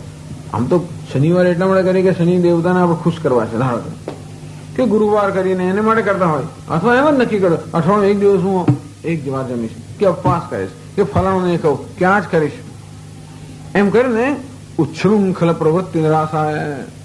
આપણી પ્રવૃત્તિમાં સ્વચ્છંદતા ના આવી જાય, ઉચ્છૃંખલતા ના આવી જાય, આપણી પ્રવૃત્તિ બધી મર્યાદામાં નહીં થાય. એના માટે ઇન્દ્રિયનું થોડું દમન કરવાની પણ આવશ્યકતા છે. ઇન્દ્રિય જે કંઈ માગતી હોય બધું આપણને આપ કરીએ તો પછી ધીમે ધીમે એની કોઈ પ્રકારની મર્યાદા રહેતી નથી હોતી, અને છેવટે આપણે એવા બની જઈએ કે ઇન્દ્રિયના દાસ બની જઈએ. આપણી પ્રવૃત્તિ કેવી બની જાય? ઉચ્છૃંખલ બની જાય, સ્વચ્છંદ બની જાય. અને તેથી આ ઇન્દ્રિયોની બધી માંગ આપણે પૂરી ન કરીએ અને આપણે સંયમપૂર્વક કે ઈરાદાપૂર્વકનું આપણે એના પર થોડું દમન કરીએ. તપશ્ચર્યામાં હંમેશા સમજ રહેલી છે, તો સમજ વગરનું દમન ન કરીએ, પરંતુ સમજપૂર્વક દમન કરીએ તો કરવું જ પડે. અને એટલા માટે થતું જ હોય છે ને, આપણે દમન કરતા જ હોય છે. જયારે જયારે સાવધાનીથી વર્તતા હોઈએ દમન આપણી જાત દમન કરતા જ હોઈએ. આપણે કહીએ તો ખુરશી પર બેસ, ના સ્વામીજી ખુરશી પર ના બેસ. અરે શું કામ ના બેસ? ના બેસાય. બસ કેમ? સ્વામીજી સામે ખુરશી પર ના બેસાય. એમ કરીને કમરમાં બધું દુખતું હોય અને તોય નીચે બેસે. આ શું છે? દમન છે. પણ સ્વેચ્છાએ સ્વીકારેલ દમન છે. તેથી ના સ્વામીને જમા પહેલા ના જમા તો તમે 5 વાગ્યાનો જમવાનો ચાન્સ લાગે. સ્વામી 3 વાગે જમતા હોય. સવારના બિચારા બેસેલા રોજ 10 વાગે જમનારા લોકો બસ સ્વામી 1:30 વાગે જમવા આવે, બધું પતે પછી આમ પૂરું થઈને ઘેર જાય, પછી તમે કરો એટલે આવી રીતે આવું દમન થતું હોય છે. પણ આપણે સ્વેચ્છાએ સ્વીકારેલું દમન છે. એની વસ્તુની પણ આવશ્યકતા એટલા મળે છે કે આવું સંકલ્પ બળ વધે, આપણે ઇન્દ્રિયોનું આપણે નિયંત્રણ કરતા કરી શકીએ. એટલા આપણે પૂજા કરીએ તો પણ અમુક આસનમાં આપણે બેસીએ એવું કરતા હોઈએ છીએ, એટલા જ માટે કે એ રીતે પણ શરીરનું ઇન્દ્રિયોનું નિયંત્રણ થાય. શરીરેન્દ્રિય સંઘાતમ સંયમસી. આમ શરીર અને ઇન્દ્રિય સંઘાત જે છે એનો સંયમ માટે તપસ્યા કરતા હોઈએ, અથવા તો પછી જે કંઈ આપણે આવા જ્ઞાત અજ્ઞાત જે કંઈ આવા દોષ કર્યા હોય એ દોષના નિવારણ માટે કરતા હોઈએ. આમ જપ વગેરે પ્રવૃત્તિઓ છે પણ શેના માટે છે? એક જનરલ કે સર્વ સામાન્ય પ્રાયશ્ચિત કરવાનું, ભગવાન નામસ્મરણ કર્યા કરતા હોઈએ એને એ પણ કેવું છે? અંતઃકરણ શુદ્ધ કરનારું છે. આવા જ્ઞાત અજ્ઞાત જે કંઈ આપણાથી એવા દોષ થઈ ગયા હોય એ દોષને દૂર કરનારું છે. યદ દદાસી યદ તપસ્યસી તપશ્ચરસી કૌંતેય તત્કુરુષ્વ મદર્પણમ મત સમર્પણમ તત્કુરુષ્વ. એ તો મને સમર્પિત કર. એતચ્ચ સર્વેષામ નિત્ય નૈમિત્તિક કર્મણામ ઉપલક્ષણમ. ટૂંકમાં હે અર્જુન, નિત્ય અને નૈમિત્તિક જે કંઈ કર્મ કરતો હોય એ બધું કદાચ આમાં ગણતરીમાં કશું રહી ગયું હોય તો એમાં તો પછી એ અર્પણ થાય કે ના થાય? તો જે કંઈ હોય નિત્ય નૈમિત્તિક એ સિવાય તો કોઈ માણસ કર્મ કરે જ નહીં, એવી તો અપેક્ષા છે જ. ટૂંકમાં કયા પ્રકારના કર્મ માણસ મળે છે? જે એને યોગ્ય હોય છે, એના વર્ણ અને આશ્રમને અનુરૂપ. અથવા હવે વર્ણ આશ્રમ ન હોય તો આપણા જે પ્રકારનું જીવન જીવતા હોઈએ અને ઈશ્વર જુદા જુદા સંજોગોમાં જે આપણી પાસેથી જે પ્રકારનો રોલ કે વેશ આપણે ભજવતા હોઈએ એ વેશને અનુરૂપ જે કર્મ હોય એ કર્મ. એટલે જે કે નિત્ય એમાં બંને એ પણ રોજ કરવા પડતા હોય, અમુક નિમિત્ત પર કરવા પડતા હોય. હું તો કહું છું બાળકને ઉછેરવું હોય, દીકરો પૌત્ર નાનો હોય તો મૂળવેશ થઈ ગયો, એ પણ કર્મ થઈ ગયો. આપણા દાદી કે દાદો બન્યો હોય એટલા માટે હવે આ કેવું બન્યું? કર્મ આવી ગયો. એ કરતા હોઈએ આપણે. એમાં રોજ કરવાનું હોય અને પછી એની પરીક્ષા વધારે જુદું કરવાનું હોય કે વેકેશન ત્રીજું કરવાનું, એમ કે નૈમિત્તિક કર્મ પણ આવે. ટૂંકમાં દરેકે દરેકમાં નિત્ય અને નૈમિત્તિક કર્મ હોય જ છે. તો આ જે કંઈ કર્મ હોય ટૂંકમાં હે અર્જુન એવું નહીં કે મને કયું કર્મ અર્પણ કરવું, કશું તારો કામ રહી ગયું આ ગણતરીમાં એ બધું ગણી દેવાનું. જ્યાં સુધી એ બધું કર્મ કર્તવ્યની ભાવના થતું હોય, ધર્મ એટલે કે મૂલ્યો પર આધારિત થઈને થતું હોય એ બધું જ કરવાનું. તેન યત્તવ પ્રાણી સ્વભાવવશાદ વિનાભિ શાસ્ત્રમ અવશ્યમ ભાવી ગમન અશનાદિ યચ્ચ શાસ્ત્રવશાદ અવશ્યમ ભાવી હોમદાનાદિ. ટૂંકમાં 2 પ્રકારના કર્મો થઈ ગયા કે પ્રાણી સ્વભાવવશાદ દરેકના સ્વભાવને કારણે જવું ખાવું પીવું જે કર્મ કરતા હોઈએ તે, અને શાસ્ત્રવશાદ આપણે શાસ્ત્રને આદર આપતા હોવાને કારણે શાસ્ત્રની આજ્ઞા જીવનમાં શાસ્ત્રનું શાસન સ્વીકારેલું હોવાને કારણે શાસ્ત્ર જે પ્રકારનું શાસન કરતો હોય એ બધા કર્મ. એ બધું જ લૌકિકમ વૈદિકમ ચ કર્મ અન્ય નિમિત્તેન ક્રિયમાણમ. ટૂંકમાં લૌકિક કર્મ હોય, લૌકિક એટલે આપણું લૌકિક નહીં પણ લૌકિક એટલે ટૂંકમાં વ્યાપ અર્પિતમ યથા સ્યાત તથા પુરુષ. તો ભગવાનને અર્પણ કરવું એટલે શું? કે એને જુદી રીતે કરવાનું હોય. ટૂંકમાં હું રોજ ખાતો હોઉં, ભગવાનને અર્પણ કરવા માટે મારે જુદી રીતે ખાવાનું કે આ કર્મ કરવાની રીત બદલી નાખવાની? તો કે ના કર્મ તો તું જે કરતો હોય એ પ્રમાણે કર, પરંતુ એવી રીતે કર જેથી એ મને અર્પણ થાય, અર્થાત એની પાછળ મને અર્પણ કરવાની ભાવના થાય. ટૂંકમાં મનની અંદર આ પ્રકારનો એક સંકલ્પ હોય અથવા મનની અંદર આ પ્રકારની સતત ભાવના જળવાઈ રહેતી હોય અને એને પરમેશ્વર પ્રિયતામ, આનાથી પરમેશ્વર પ્રસન્ન થાવ, આનાથી પરમેશ્વર પ્રસન્ન થાવ. આનું આ જપ કરે કરતો હોય ચાલે, ખાઉં છું આનાથી પરમેશ્વર પ્રસન્ન થાવ. રામકૃષ્ણ પરમહંસે કહ્યું એના શિષ્યને કે દારૂ પીવો છે ભલે તું ગુરુજીને અર્પણ કરીને ભલે દારૂ પી.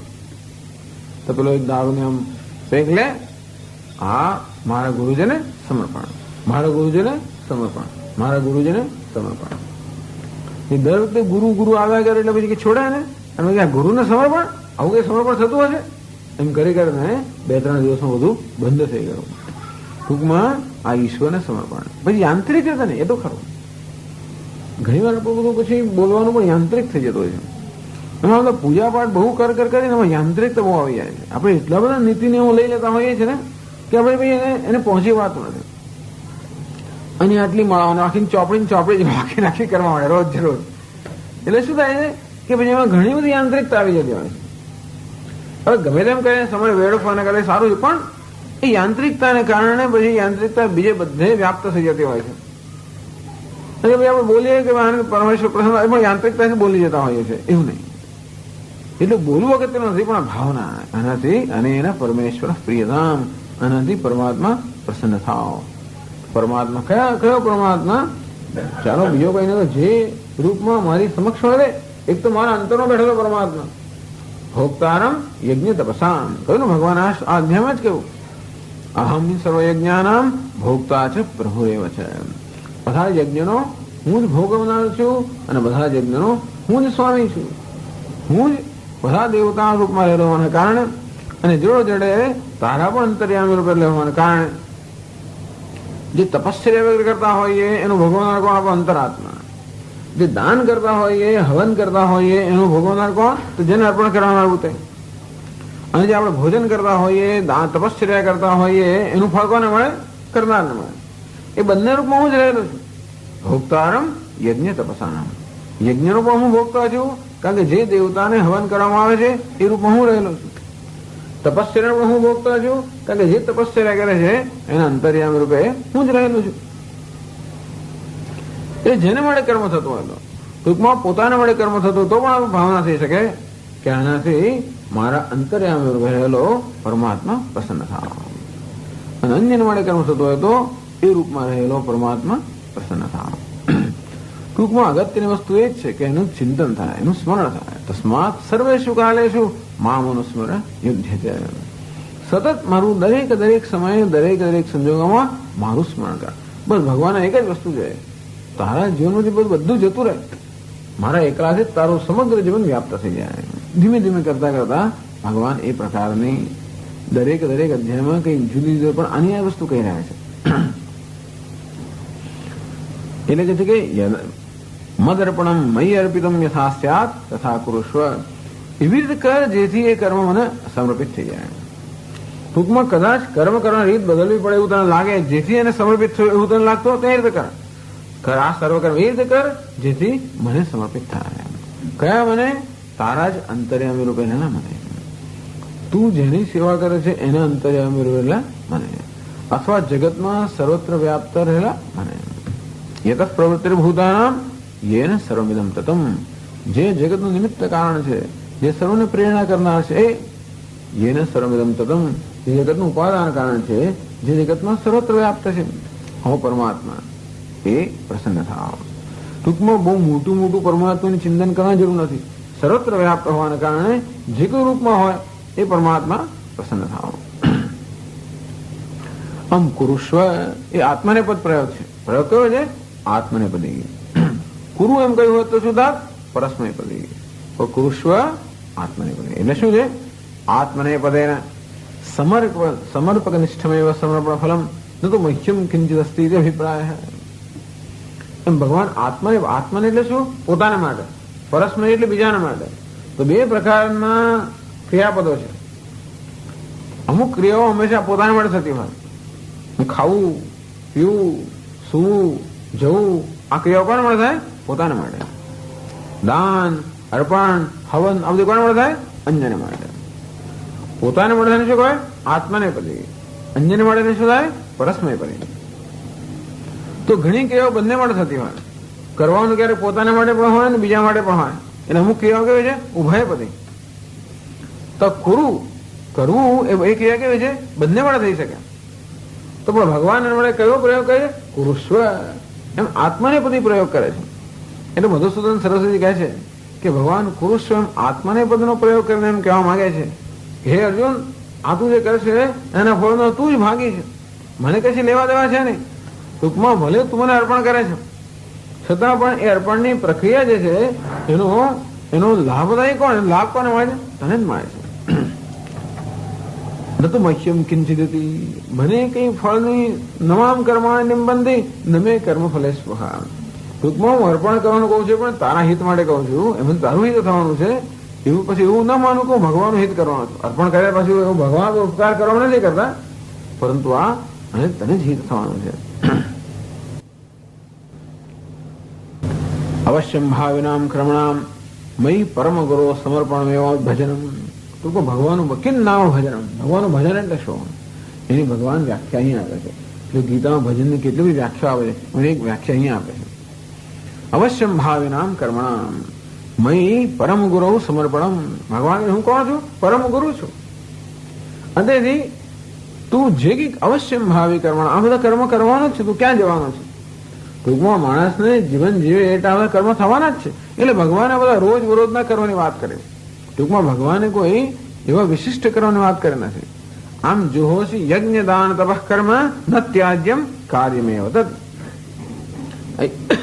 યજ્ઞ, દાન અને તપશ્ચર્યા આનો ક્યારે ત્યાગ ન થવો જોઈએ. એ તો કરવા જ જોઈએ. બધા ત્રણની વાત કરી. અને બીજું આપણે શું કરીએ? ભોજન કરીએ. એ તો ન કરીએ તો કરવાના જ છે. એટલે એમાં અશ્નાસી આવી ગયું. અને બીજું જવાનું આમ તો વગર મહત્વનું કામ કરીએ. એક એમાં કર્મ આવ્યું. એટલે 5 વસ્તુ આવે. યદ કરો છે, યદ અશ્નાસી.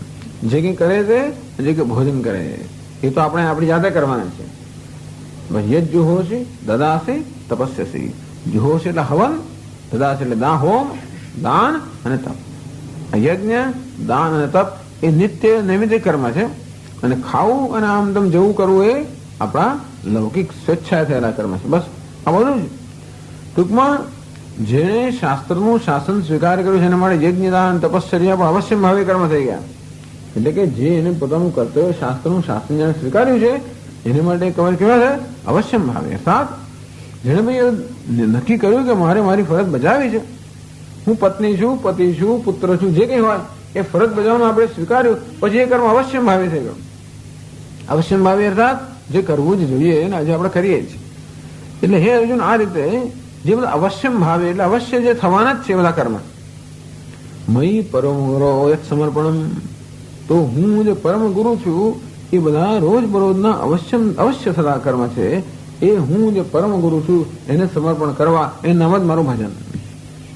મત ભજનમ નતું તદર્થમ પૃથક વ્યાપાર કશ્ચિત કર્તવ્ય હેદી. એટલે કે છે મારા ભજન કરવા માટે બીજો કોઈ જુદો વ્યાપાર એટલે તું કીર્તન કર કે ભજન કર કે નામસ્મરણ કર કે કંઈક ધ્યાન કર એવું ભગવાન નથી કહેતા. ટૂંકમાં મારા ભજન માટે બીજો કોઈ વિશિષ્ટ વ્યાપાર કે વિશિષ્ટ કર્મ કરવું એવી પણ અપેક્ષા નથી રાખતો. જે કંઈ કર્મ તું કરવાનો જ છે એ જ કર્મ મને સમર્પણ કર. ટૂંકમાં ભજન એટલે શું? ઈશ્વરને સમર્પણ એ ભજન છે. આપણે એમ કે અમુક પ્રકારનું કર્મ કર્યું એમના ભજન. હંમેશા આપણે ભક્તિને અમુક કર્મ સાથે સાંકળતા હોઈએ છીએ. અને એ કંઈ પખવાજ લઈને ગાતા હોય કંઈ કરતા હોય એમના આપણે ભક્તિ કહેતા હોઈએ છીએ, પણ એવું નથી. તો કે એ કર્મ જ થયું. આપણે ધારો કે સ્તુતિ કરતા હોઈએ એ પણ વાણીનું કર્મ થયું. અને આપણે કંઈ મંજીરા વગાડતા હોઈએ એ પણ કંઈ કરતાલ વગાડતા હોઈએ પણ શું થયું? શરીરનું કર્મ થયું. એ કર્મ છે, ભક્તિ એ નથી. ભક્તિ શું છે? એની અંદર સમર્પણની ભાવના, એમાં ભક્તિ. અંતેથી આપણે શરીર બધાએ કર્મ કરી શકીએ જેનો ભક્તિમાં સમાવેશ થતો અને ભક્તિ ના પણ હોય. એવા પ્રોફેશનલ લોકો હોય છે બધા. ટૂંકમાં ભજનમાં પ્રોફેશનલી થતું હોય, બધી પૂજાઓ પ્રોફેશનલી થતી હોય, બધું થતું હોય છે. પ્રવચનો પ્રોફેશનલી આપતા બહુ કુશળ હોય છે બધા. આ બધું થતું હોય. એની પાસે કશું હોવાની જરૂર નથી. તમે તો ઘણું ઘણું કહો એની પાસે કંઈ હોવાની આવશ્યકતા નથી. એને શું કહેવાય? કમર્શિયલ, પ્રોફેશનલ વસ્તુ. આવું થતું હોય છે. અંતેથી એને એટલા માટે આપણે ભલે સામાન્ય માણસો આપણે એને ભક્તિ કહીએ, ભગવાન એને ભક્તિ નથી કહેતા. આપણે સમજી ના શકીએ ને, આપણે અંદર ને બહારનો ભેદ ન સમજી શકવાના કારણે આપણે તો કહીએ કે આ ભજન થયું કે આ ભક્તિ થઈ.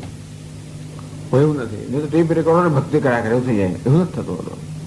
એ બધા કર્મની પાછળ જે સમર્પણની ભાવના છે તે ભક્ત્યા પ્રયચ્છતે. અંતેથી એ માત્ર કર્મ જ બની રહે. એટલા માટે ભાગવતમાં ને બીજા બધા ગ્રંથોની અંદર ઘણીવાર આ બધા ભક્તિની પાછળ ઘણીવાર વિશેષણ લગાડવામાં આવે કે બધા હવન કરતો અને બધું કરતો. જેમ કપિલ મુનિ જે છે એની માતા દેવહૂતિનો ઉપદેશ આપે છે, એમાં કહે છે કે બધું કર્યા છતાં પણ દરેકના અંતર્યામી રહેલા મારી જે લોકો મારો આદર કરતા નથી એનું હું કોઈ હવન સ્વીકારતો, એનું કોઈ આહુતિ સ્વીકારતો નથી. ટૂંકમાં આ ભાવ જે છે સર્વત્ર હોય. એવું નથી કે એક જ જગ્યાએ ભાવ અને બીજી જગ્યાએ કશું જ ના હોય, એવું નથી હોતું. એટલે તેથી ઘણી વાર આપણે જોઈએ આ બધા ગ્રંથોની અંદર પણ જયારે ભક્તિનું વિવેચન થતું હોય ત્યારે જોડે અમુક કર્મ સાથે ભક્તિ માણસ સાંકળતા હોય, પછી કહેવું કે નહીં આ કર્મ કરવું એ ભક્તિ નથી, પરંતુ એની પાછળ જે ભાવના છે એ ભક્તિ છે. એટલે સમર્પણમ મદ ભજનમ નતું તદર્થમ પૃથક વ્યાપાર કિંચિત કર્તવ્ય. ટૂંકમાં આ સમર્પણ એ જ મારું ભજન છે. મારા ભજન માટે બીજો કોઈ વિશિષ્ટ વ્યાપાર ન કરું તોય વાંધો નહીં, કરે તો વાંધો નથી. ઈશ્વરાર્પિતમ નેચ્છાકૃતમ કાય વાંગ મનઃ કાર્યમુત્તમ. કાયથી થતું હોય, મન વાણીથી થતું હોય અને મનથી થતું હોય, બરોબર છે. એ બધા તો ભજન ખરા. તો ભગવાન આપણી ભક્તિને એકદમ વ્યાપક બનાવ્યા છે કે આપણી ભક્તિ કશામાં મર્યાદિત ના બની જાય, વ્યાપક બની જાય. આપણા જીવનમાં સર્વ રીતે વ્યાપ્ત થઈ જાય. અને તો જ પછી મય્યાવેશ્યમનોયમામ નિત્યયુક્તા ઉપાસતે. નિત્યયુક્તા આ ભગવાનમાં સતત આપણે જોડાયેલા કેમ રહી શકીએ? જો એ ભક્તિ વ્યાપક હોય તો. નહીં તો નથી શકે. અમુક કર્મને ભક્તિ કહેવામાં આવતી હોય અને બીજા ન કહેવામાં આવતી હોય તો આપણી ભક્તિ વ્યાપક ના બની શકે. એટલે ભગવાનની ભક્તિની વ્યાપક વ્યાખ્યા આપે છે. ઓકે. ઓમ પૂર્ણમદ પૂર્ણમિદમ પૂર્ણાત પૂર્ણમુદચ્યતે પૂર્ણસ્ય પૂર્ણમાદાય પૂર્ણમેવાવશિષ્યતે. ઓમ શાંતિ શાંતિ શાંતિ. શંકરં શંકરાચાર્યં કેશવં બાદરાયણં સૂત્રભાષ્યકૃતૌ વંદે ભગવन्तૌ પુનઃ પુનઃ. ઈશ્વરો ગુરુરાત્મેતિ મૂર્તિભેદવિભાગિને વ્યોમવદ્વ્યાપ્તદેહાય દક્ષિણામૂર્તયે નમઃ. ઓમ શાંતિ શાંતિ શાંતિ. હરિ ઓમ શ્રી ગુરુભ્યો નમઃ. હરિ ઓમ. ઓમ નારાયણઃ પરો વ્યક્તાत्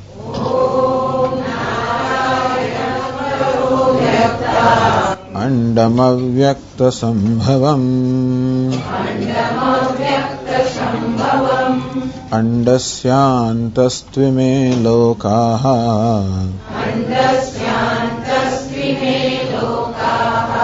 સપ્તદ્વીપા ચ મેદિની.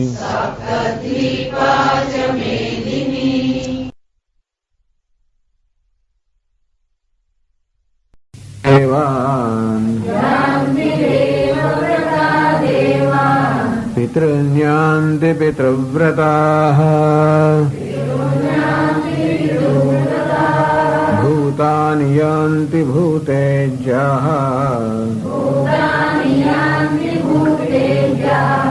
યાન્તિ મદ્યાજિનોऽપિ માम्. પત્રં પુષ્પં ફલં તોયં यो मे भक्त्या प्रयच्छते तदहं भक्त्युपहृतम् अश्नामि प्रयतात्मनः यत्करोषि यदश्नासि यज्जुहोषि ददासि यत् यत्तपस्यसि कौन्तेय तत्कुरुष्व मदर्पणम् यत्करोषि यदश्नासि यज्जुहोषि यद्ददासि। આમ જે તું કર્મ કરે અવશ્યમ ભાવિનામ કર્મણામ, ટૂંકમાં જે કઈ કર્મ તો અવશ્ય કરવાનો જ છે. મનુષ્ય જીવનમાં બે પ્રકારના કર્મ કરતો હોય. એક તો સ્વભાવથી જે કર્મ થતા હોય એ કરતો હોય, ખાવું પીવું, ઉઠવું બેસવું, હરવું ફરવું, આ બધા કર્મ જે છે એ સ્વભાવથી થતા હોય, અર્થાત કોઈની પ્રેરણા વગર થતા હોય, પોતાની જરૂરિયાતને કારણે થતા હોય. અને બીજા કર્મ બહારની પ્રેરણાથી કે બહારના આદેશથી થતા હોય. યજ્ઞ દાન તપઃ કર્મ, યજ્ઞ દાન તપશ્ચર્યા આ બધા જે કર્મ છે એ શાસ્ત્રની પ્રેરણા કે આદેશને કારણે થતા હોય. કર્તવ્ય બુદ્ધિથી અનેક બધા કર્મ કરવામાં આવતા હોય. આમ સ્વેચ્છાએ કર્મ કરવામાં આવતા હોય અથવા કર્તવ્ય બુદ્ધિને કારણે કર્મ કરવામાં આવતા હોય. આ બે પ્રકારના કર્મ છે. આ બંને અવશ્યમ ભાવી કર્મ છે, મનુષ્ય કરવાનો જ છે. અર્થાત જેનામાં કર્તવ્યની ભાવના છે એને કર્યા વગર ચાલવાનું નથી. એટલે એ જ રીતે આપણી સંસ્કૃતિમાં હંમેશા બધામાં એક કર્તવ્યની ભાવના જાગૃત કરવામાં આવતી નાનપણથી. આ તારી ફરજ છે, તારી ફરજ છે, તારું કર્તવ્ય છે. દીકરો થયો તો આમ તો કરવું જ પડે ને, દીકરી છે તો આમ ન જ થાય ને ફલાણા, એમ કરી કરીને દરેકમાં આવી કર્તવ્યની ભાવના. એવું હોવાને કારણે મનુષ્ય કર્તવ્યની ભાવનાને પ્રેરિત કરતી હોય છે. દરેકે દરેક સંજોગોમાં એક કર્તવ્યની ભાવના અમારામાં જાગૃત થઈને મને પ્રેરિત કરે કે આ સંજોગોમાં મારે શું કરવું જોઈએ. અને તેથી અને જે કરવાની વસ્તુ કોણ નક્કી કરે? શાસ્ત્ર નક્કી કરે. આમ શાસ્ત્રના આદેશ મુજબ કર્મ થતા હોય અથવા તો સ્વેચ્છાએ કર્મ થતા હોય. આ બધા કેવા કહે છે? અવશ્યમ ભાવે, અવશ્ય થનારા કર્મ છે. ભગવાન કહે છે હું બીજું કઈ માંગતો નથી. અવશ્યમ ભાવે કર્મ મયી પરમ ગુરુ સમર્પણ એવું ભજનમ. હું વાસુદેવ જો પરમ ગુરુ છું. આમ શિષ્ય ગુરુને સમર્પણ કરે અથવા તો સેવક સ્વામીને સમર્પણ કરે. આ રીતે હું જે પરમ સ્વામી છું એને સમર્પણ કરવા. એ સમર્પણ કેવું થયું કહેવાય? એને પણ એક ઘણા ઉપાયો છે. મદર્પણમ કુરુષ્વ ઈશ્વર પ્રેરણાયા તદર્થમેવ સર્વમ કરોમિતિ બુદ્ધ્યા. ટૂંકમાં હું જે કંઈ કરી રહ્યો છું ઈશ્વરની પ્રેરણાથી કર્યો છે. આ પ્રકારનું સ્મરણ રાખો. જે કંઈ થઈ રહ્યું છે એમાં ઈશ્વરનો અનુગ્રહ હંમેશા વ્યાપી રહેલો છે. કે અનુગ્રહ છે તો હંમેશા દરેકમાં ઈશ્વરનો અનુગ્રહ છે, વહી રહ્યો છે. આમ પ્રત્યેક કર્મમાં ઈશ્વરનો અનુગ્રહ વહી રહ્યો છે, પ્રગટી રહ્યો છે. બસ આવું કર્મ જે કરતા હોય એ જ કરતા હોઈએ. એની પાછળ આ પ્રકારની એક સમજ હોય. ભાવના કરતા એ સમજ હકીકત છે ને. એમાં કઈ ઓછું છે કે આપણે ઈશ્વરનો ઉપકાર કરીએ છીએ. ટૂંકમાં ઈશ્વરનો અનુગ્રહ સતત આપણે પ્રાપ્ત થઈ રહ્યો છે એ હકીકત છે. માત્ર હકીકતની નોંધ લેવી. ભગવાન કહે જે છે નોંધ વસ્તુ લઈશું તો આપોઆપ શરણાગતિ આવવાની છે. શરણાગતિ એ જ્ઞાનનું જ પરિણામ હોય છે. આમ ભાવનાનું પરિણામ કહેવાય ખરું, પણ ખરી શરણાગતિ ક્યારે આવી કહેવાય? જયારે સમજ પડે ત્યારે. સમજ પડે એટલે આપણું મન શરણ થયા સિવાય રહે જ નહીં. કોઈ આપણા પર આટલો ઉપકાર કરતો હોય, સતત આપણી કાળજી કરતો હોય અને પછી આપણામાં એવી અહોભાવ ન પ્રગટ્યો બને જ નહીં, પ્રગટે જ. તેથી આપણામાં એ પ્રકાર અહોભાવ પ્રગટે, કૃતજ્ઞતાની લાગણી પ્રગટે અને એ કૃતજ્ઞતા આપોઆપ જ સેવાના રૂપમાં પ્રગટ થતી હોય. એટલે ભગવાન છે કે તું આ હકીકતો જે વાસ્તવિક તો તેને યાદ રાખ. ઈશ્વર પ્રેરણા તદર્થમેવ સર્વમ કરોમિ. સ્વામીજી કહેવા વાળા કે આ જે કર્તવ્ય કર્મ છે ને, ટૂંકમાં જે ફરજ આપણી છે જે સતત આપણે બજાવ્યા કરવાની હોય એ પણ એક મોટો બોજ છે ઘણી વાર. શું કરવા કરવું, શા માટે કરવું? એટલે કે આ તો ઈશ્વરની પ્રેરણા છે, ઈશ્વરની આજ્ઞા છે. આજે શાસ્ત્રમાં જે આદેશ આપવામાં આવે છે એ બધી ઈશ્વરની આજ્ઞા છે.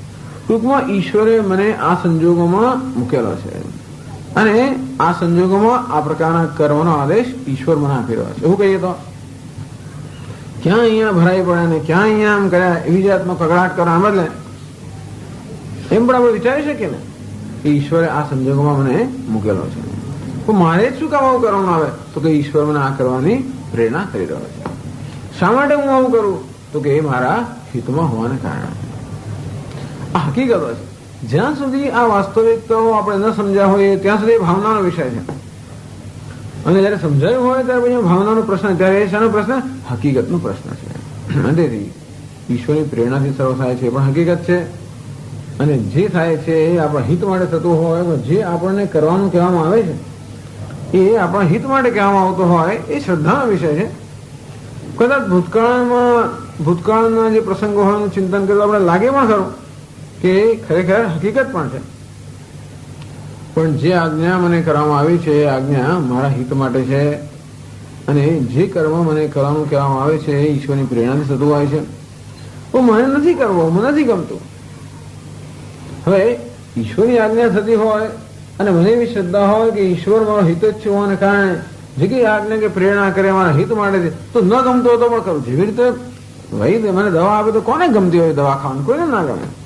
અને છતાં પણ આપણે કેમ ખાઈએ છીએ? એટલા જ માટે કે આપણા હિતમાં છે, આપણે શ્રદ્ધા છે કે વૈદ જે આપે છે એ મારા હિત માટે આપે છે. ભલે ને કડવામાં કડવી વસ્તુ સુધી સુધી આપતો હોય અને જે ભાવતો હોય બધું બંધ કરાવી દેતો હોય, બધું કરે તોય પણ આપણે કરીએ એટલા માટે કે આ મારા હિતમાં છે. હવે શ્રદ્ધા હોય તો આપણે કરી શકતા હોય છે. તેમ જે વસ્તુ કડવી હોય, અને ઘણી બધી કડવી વસ્તુઓ આવે છે જીવનમાં આવતી હોય, અણગમતી હોય અને આપણે કરવી પડતી હોય, એ બધું ક્યારે થાય? આ પ્રકારની જયારે એની પાસે શ્રદ્ધા હોય કે જે છે તે આ ઈશ્વર દ્વારા થઈ રહ્યું છે, એની પ્રેરણાથી, એની આજ્ઞાથી, એ સર્વજ્ઞ છે, સર્વશક્તિમાન. ટૂંકમાં જયારે નિશ્ચય કરવાનો આવે કે મારે મારી બુદ્ધિને મહત્વ આપવું કે પછી ઈશ્વરને મહત્વ આપવું, તો કે ઈશ્વર સર્વજ્ઞ સર્વશક્તિમાન હોવાના કારણે એને મહત્વ અપાય છે, મારી બુદ્ધિને મહત્વ ન અપાય. આ કઈ સરળ નથી, પણ આ પ્રક્રિયા છે, શરણાગતિની પ્રક્રિયા છે. તો જેમ અખંડાનંદ મહારાજ કહે કે એમની હામાં હા, કે આ સર્જન શું વસ્તુ છે? તો કે ભગવાન નારાયણ આરામથી બેઠેલા છે, એમને સર્જન કરવામાં વાર કરી એટલે આરામથી બેઠેલા છે, અને લક્ષ્મી દેવી એમના ચરણ ચાંપી રહ્યા છે, અને ભગવાન જે કથા કહી રહ્યા છે પેલા હા પુરાવતા જાય છે. બસ હવે ભગવાન સત્ય સંકલ્પ હોવાને કારણે જેમ જેમ બોલતા જાય એમ સર્જન થતું જાય. ટૂંકમાં સર્જન કરવા માટે એમણે સંકલ્પથી વધારે કશું કરવું પડતું નથી. આમ જેમ જેમ બોલતા જાય કે સંકલ્પ થતા જાય તેમ સર્જન થતું જાય. લક્ષ્મી દેવી હામાં હા પુરાવતા જાય. બસ આપણે આવા થવાનું, ભગવાનની હામાં હા પુરાવી. આ બધું ટૂંકમાં જેટલું કહ્યું અવિરોધ, પાથ ઓફ લીસ્ટ રેઝિસ્ટન્સ, કોઈ પ્રકારનો રેઝિસ્ટન્સ કે વિરોધ ના હોય. ઈશ્વરનો સર્જન હોવાના કારણે વિરોધ નથી. ટૂંકમાં એમ કરતા કરતા આપણા મનમાં રહેલો વિરોધ ધીમે ધીમે ધીમે ઓછો થાય. જે બેનિફિટ ઓફ ડાઉટ એટલે શંકાનો લાભ આપવો હોય તો પોતાની જાતને શંકાનો લાભ આપવાને બદલે ભક્ત છે ભગવાનને શંકાનો લાભ આપે કે જે છે એની પાસે કશું હેતુ હશે કે ભાઈ મારી અલ્પ બુદ્ધિથી બધી વસ્તુનો હેતુ હું સમજી શકું એવી તો હું એવું તો અપેક્ષા ના રાખી શકું, અથવા દાવો ન કરી શકું કે બધું ચાલે છે એવું હું સમજી જ શકું અલ્પ બુદ્ધિથી. ઈશ્વર સર્વજ્ઞ હોવાના કારણે એની સર્વજ્ઞતા અને શુભેચ્છા હિતેચ્છ હોવાના કારણે એને શંકાનો લાભો તમે કઈ કહેશે સ્વામીજી કેટલો લાભ આપ્યા જ કરીએ છીએ, અમે કશું થતું જ નથી. ચાલો એ પણ થાય. લાંબી તપશ્ચર્યા 10,000 વર્ષે તપશ્ચર્યા લાભ જ આપ કરો. ટૂંકમાં ઋષિમુનિઓ તપશ્ચર્યા કરતા હતા, એને શું 10,000 વર્ષ સુધી ઈશ્વરે શંકાનો લાભ આપ્યો છે. એનો વખત નહીં તો તપશ્ચર્યા છે ને આપણું ઈચ્છા પ્રમાણે થતું હોય તો પછી એમાં આપણે એના પર ઉપકાર કરતા જ નથી. પણ આપણી ઈચ્છા પ્રમાણે ન થતું હોય છતાંય આપણે શંકાનો લાભ આપીએ. અંદર ફરિયાદ કર્યા વગર, ટૂંકમાં અંદર બળાપો કર્યા વગર, અંદર ફરિયાદ કર્યા વગર, એનું નામ તિતિક્ષા એટલે પ્રસન્નતાપૂર્વક. આ જરાય સરળ નથી પણ આવું જ થાય. ટૂંકમાં જેટલી આપણી શ્રદ્ધા એટલો આ લાભ આપવો શક્ય, જેની શ્રદ્ધા ઓછી એટલો લાભ આપવો મુશ્કેલ. પણ ભક્તિ એટલે આ બધું છે. ભક્તિ કોને કહેવાય એની આપણે ચર્ચા કરીએ છીએ કે આ બધાનું નામ ભક્તિ છે. ફલું કે આમ કર્યું ઘંટડી વગાડી બધું તો છે, એ તો આ ભક્તિ વ્યક્ત કરવાના ઉપાયો છે. હું ભક્તિ ક્યાં છે? આપણા હૃદયની અંદર છે, અને એની પાછળ સમજ રહેલી જ છે. એ સમજ વગર કે શું થાય તો લાંબુ ટકતું નથી. બધાએ કહ્યું મારા દાદા છે આનું સેવા કરતા હતા, મારી મમ્મી કરતા હતા, માટે હું કરું છું, બરોબર છે. પણ એમને હું ઓબ્લાઇઝ કરું છું, એમને માટે કરું છું, એમની લાગણી સાચવવા માટે કરું છું. એ ક્યાંથી સાચવી શકે? જ્યાં સુધી અનુભવ હોય ત્યાં સુધી. બહુ લાગી ન સાચવી શકે. ટૂંકમાં આ બધાની પાસે સમજ તો અત્યંત આવશ્યક છે. એટલે ભગવાનને સમર્પણ કરવું એટલે શું? હંમેશા આ જે સમજ છે એનું સ્મરણ રાખો, ભૂલી ના જવું. ટૂંકમાં કર્મ કરવાની પ્રક્રિયામાં એટલા બધા ન આપણે એના પ્રવાહમાં વહી જવું કે ઘસડાઈ જવું, જેથી આવું થોડું ભૂલી જઈએ કે આ જે કર્મ થઈ રહ્યું છે પણ ઈશ્વરના અનુગ્રહની અભિવ્યક્તિ છે. ઈશ્વરે આ કર્મ કરવાની મને તક આપી, એ કરવાની મને શક્તિ આપી, એ કરવા માટેની યોગ્ય સંજોગો આપે. આ બધું શું છે? ઈશ્વર અનુગ્રહ છે. બસ સ્વામીજી આવા અણગમતા કામ કરવા એમાં ક્યાં અનુગ્રહ છે? એવી તક શું કામ આપી છે? પણ આ ભક્ત માટે અણગમતું કયું છે જ નહીં. આવો આપણે તો આવા ભક્ત મળે. ટૂંકમાં જેમ જેમ અણગમતું ઓછું થાય તેમને ભક્તિ આપણી બહાર. મેં કહ્યું પણ ભક્ત તો દરેક છે જ, પરંતુ આ ભક્તિની આડે અનેક બધા અવરોધ છે ને. આ વિરોધ અવરોધ છે, એ અજ્ઞાનમાંથી જન્મે. ટૂંકમાં અજ્ઞાન જ અવરોધ છે. અજ્ઞાનમાંથી જ બધા રાગ દ્વેષ જન્મ્યા હોય, એને કારણે જે જાતનો વિરોધ થતો હોય એ જ વસ્તુ આપણી લાગણીને કુંઠિત કરી નાખતો હોય છે. આપણામાં રહેલી લાગણીઓ કુંઠિત ન થાય અને અભિવ્યક્ત થાય ના હોય મુક્તિ. મુક્તિ એટલે શું? કે મુક્ત મનથી હું રહી શકું. બીજું શું? આ તો આપણે મુક્ત મનથી રહી શકતા દરેક સંજોગોની અંદર પેલો કહે છે શું થશે ને આમ જોશે શું થશે, આમ કરીએ શું થશે, આમ થશે, એમ કરી કરીને ક્યારેય મનમાં મુક્તિ નથી આવતી. અને તેથી આપણે કોઈ દિવસ એટ હોમ કમ્ફર્ટેબલ કે આપણે સ્વસ્થ માંગીએ જ હોઈએ છીએ. એવું થઈ જાય તો પછી માણસ છકી જાય છે. તકલીફ શું થાય છે કે જયારે એને લાગે કે હવે કશું કોઈ કહેનારું પૂછનારું નથી તો માણસ છકી જાય છે, એને હર્ષ કહેવામાં આવે છે. એ મુક્તિ નથી. હૃષ્ટો ધ્રુપ્યતે ધ્રુપ્ત ધર્મમ અતિક્રામતે. એવું માણસ એવી જાતની જે મુક્તિ કે બસ આમ કોણ પૂછનારું છે ને શું છે, એવી તો ઘણી વાર શું થાય છે કે માણસ બધી મર્યાદાઓ ભૂલી જાય છે. એવી નથી વાત. એ પ્રકારનો એને પણ રિએક્શન હર્ષ કહેવામાં આવે. હર્ષ એ પણ એક પ્રત્યાઘાત છે, એવું નહીં. પણ આપણું મન મુક્ત હોય આપણે હંમેશા વિચારવું ના પડે કે આમ કરવાથી શું થશે, પેલું કરવાથી શું થશે મને. એટલે આપણું માન અપમાન, નિંદા સ્તુતિ, અહમ મમ, જે ઠંડી ગરમી, અનુકૂળ પ્રતિકૂળ, આનું ચિંતન થયા કરતો હોય. દરેક સંજોગોમાં કરવું તો મેં શેના વડે કરું? મને અનુકૂળતા જવું અને પ્રતિકૂળતા ત્યાગો. દરેક વખતે હું જયારે કઈ નાનો માર્ગ લઉં, કઈ નાનું કરું ત્યારે કઈ મારું મગજ આમ અંદરથી ગણતરી કરતો હોય કે શું કરવાથી મને માન મળશે અને શું કરતા અપમાન ટળશે, શું કરવાથી મારી સ્તુતિ થશે, શું કરવાથી નિંદા ટળશે, શું કરવાથી અનુકૂળતા થશે, પ્રતિકૂળતા ટળશે, શું કરવાથી સગવડ મળશે, અગવડ ટળશે. આ ગણતરીમાં ક્યાં પછી ભગવાનની ભક્તિ ક્યાં આવે? ક્યાં તો મન આ ગણતરી કરતો હોય, ક્યાં તો પેલું કરે. ભગવાન જયારે કહે કે તું મને સમર્પિત તો આ ગણતરી કર્યા વગર કરો. એટલે રામાનુજાચાર્ય મહારાજ કહે કે પ્રણામ કરો ને પ્રણામ કરવાના, પછી કાદવ કિચડો તો કરવાના, પછી બધું જોઈ જોઈને બધું મારું કશું બગડે નહીં એ પ્રમાણે કરવાના. પ્રણામ બરાબર છે, પણ એમાં અગત્યતા પ્રણામ નથી. અગત્ય છે ને ભાઈ મારી કરચલી ના પડે ને ફલાણું ના બગડે, એ અગત્યનું મારી. એટલે એમાં મુક્તિ નથી ને. ટૂંકમાં આપણે મુક્ત મને કશું નથી કરી શકતા. ખાતી વખતે એવું ને પીતી વખતે એવું ને ચાલતી બધી વખતે મુક્ત મન કશી વખતે નથી હોતું. બસ અરે આ કેમ જલ્દી ચલો, મોડું ચલો, ફલાણું કરો, એમાંય પણ તકલીફ. ચાલતી વખતે તકલીફ, પેલો આમાં આવશે અને ધક્કો મારી, એમાંય તકલીફ. બધી જ વખતે મનમાં કશો ને કશી દહેશત, કશો ને કશો ભય હંમેશા સવાર થયેલો છે. જો બંધન કોને કહેવાય એ સમજવાની વસ્તુ છે. આનું નામ જ બંધન, બીજું કઈ બંધન નથી. આ ન હોય ન મુક્તિ. બસ મુક્તિ એટલે શું? આવી કઈ વસ્તુ ના હોય, કશી દહેશત ના હોવી, કશો ભય ન હોવા, કશી ચિંતા ન હોવી, આનું નામ મુક્તિ. તો ભગવાન એ માર્ગ બતાવે છે. આવું ક્યારે થાય? ઈશ્વરને આપણે શરણ થયા હોય ત્યારે કે બસ એ જે કરે છે તે બરોબર. જે હરિ કરે તે મમ હેતુનું. ટૂંકમાં એને જે કર્મ આપ્યા છે બરોબર છે, જે સંજોગો ઉભા કર્યા છે બરોબર છે. અંદરથી એ પ્રકારનો મનમાં જે વિરોધ, જે રાગદ્વેષનો જન્મતો હોય, જે રિયાનો જન્મતો હોય, એ આના આ શ્રદ્ધા અને ભક્તિને કારણે ધીમે ધીમે એ ઓછો થતો જાય. એ વિરોધને કારણે આપણે મુક્તિ માણી શકતા નથી. જે આપણો સ્વભાવ છે, સ્વભાવ માણી શકતા નથી. જે વસ્તુ છે ને આપણે માણી શકતા નથી. અનેક પ્રકારની દહેશતો હોવાને કારણે પાણી પીવામાં દહેશત, કયું કેટલા બેક્ટેરિયા છે ને શું છે, ખાવામાં દહેશત, કેટલું બધામાં કેટલી કેલરી છે ને ફલાણું કોલેસ્ટ્રોલ છે, એમાં શું છે, ચારે આ વસ્તુ ચિંતન થયા કરતું હોય. આમ દરેકમાં પેલી ગણતરી, દરેકમાં દહેશત, દરેકમાં ભય, દરેકમાં અબત ન હોવાના કારણે આપણું મન ક્યાંક મિનિટ માટે મુક્ત નથી. ખરેખર દુઃખેશુ અનુદ્વિગ્ન મનઃ સુખેશુ વિગત સ્પૃહ. મુક્તિ કોને કહેવાય? આ કશું હોય જ નહીં. એવું ક્યારે ના હોય? એને સ્પોન્ટેનિટી અર્થાત સહજતા કહેવાય. આપણે તો ગણતરી હંમેશા થતી હોય, એનો વાંધો નથી. ધર્મ એને માટે જ છે. ગણતરી કહે છે ધર્મનો માર્ગ આપણે ચાલીએ તો બરોબર છે. એટલે કશું વિચાર જ કર્યા વગર જેમ ફાવે એમ કરવું એ મુક્તિ નથી. એને સ્વચ્છંદતા કહેવામાં આવે છે. એના કરતા આ વિવેક વધારે સારો, કે જેથી આપણે જે યોગ્ય હોય જ કરીએ, પણ ધીમે એ યોગ્યતાના અયોગ્યતાની બોજમાંથી પણ મુક્ત થઈ ગયા. આગળ એ જ કહે છે સંન્યાસ યોગ યુક્તાત્મા શુભાશુભ ફલૈરેવમ. આ પ્રકારના બધા બોજમાંથી મુક્ત કરનારી વસ્તુ છે. કઈ વસ્તુ? ઈશ્વરમાં શરણાગતિ, ભક્તિ. ભક્તિ એનો વિશ્વાસ. એ વિશ્વાસ ક્યારે હોય?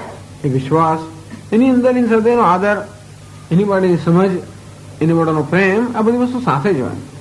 તેથી આનું નામ જ ભક્તિ. ભક્તિ આ બધાનું મિશ્રણ છે.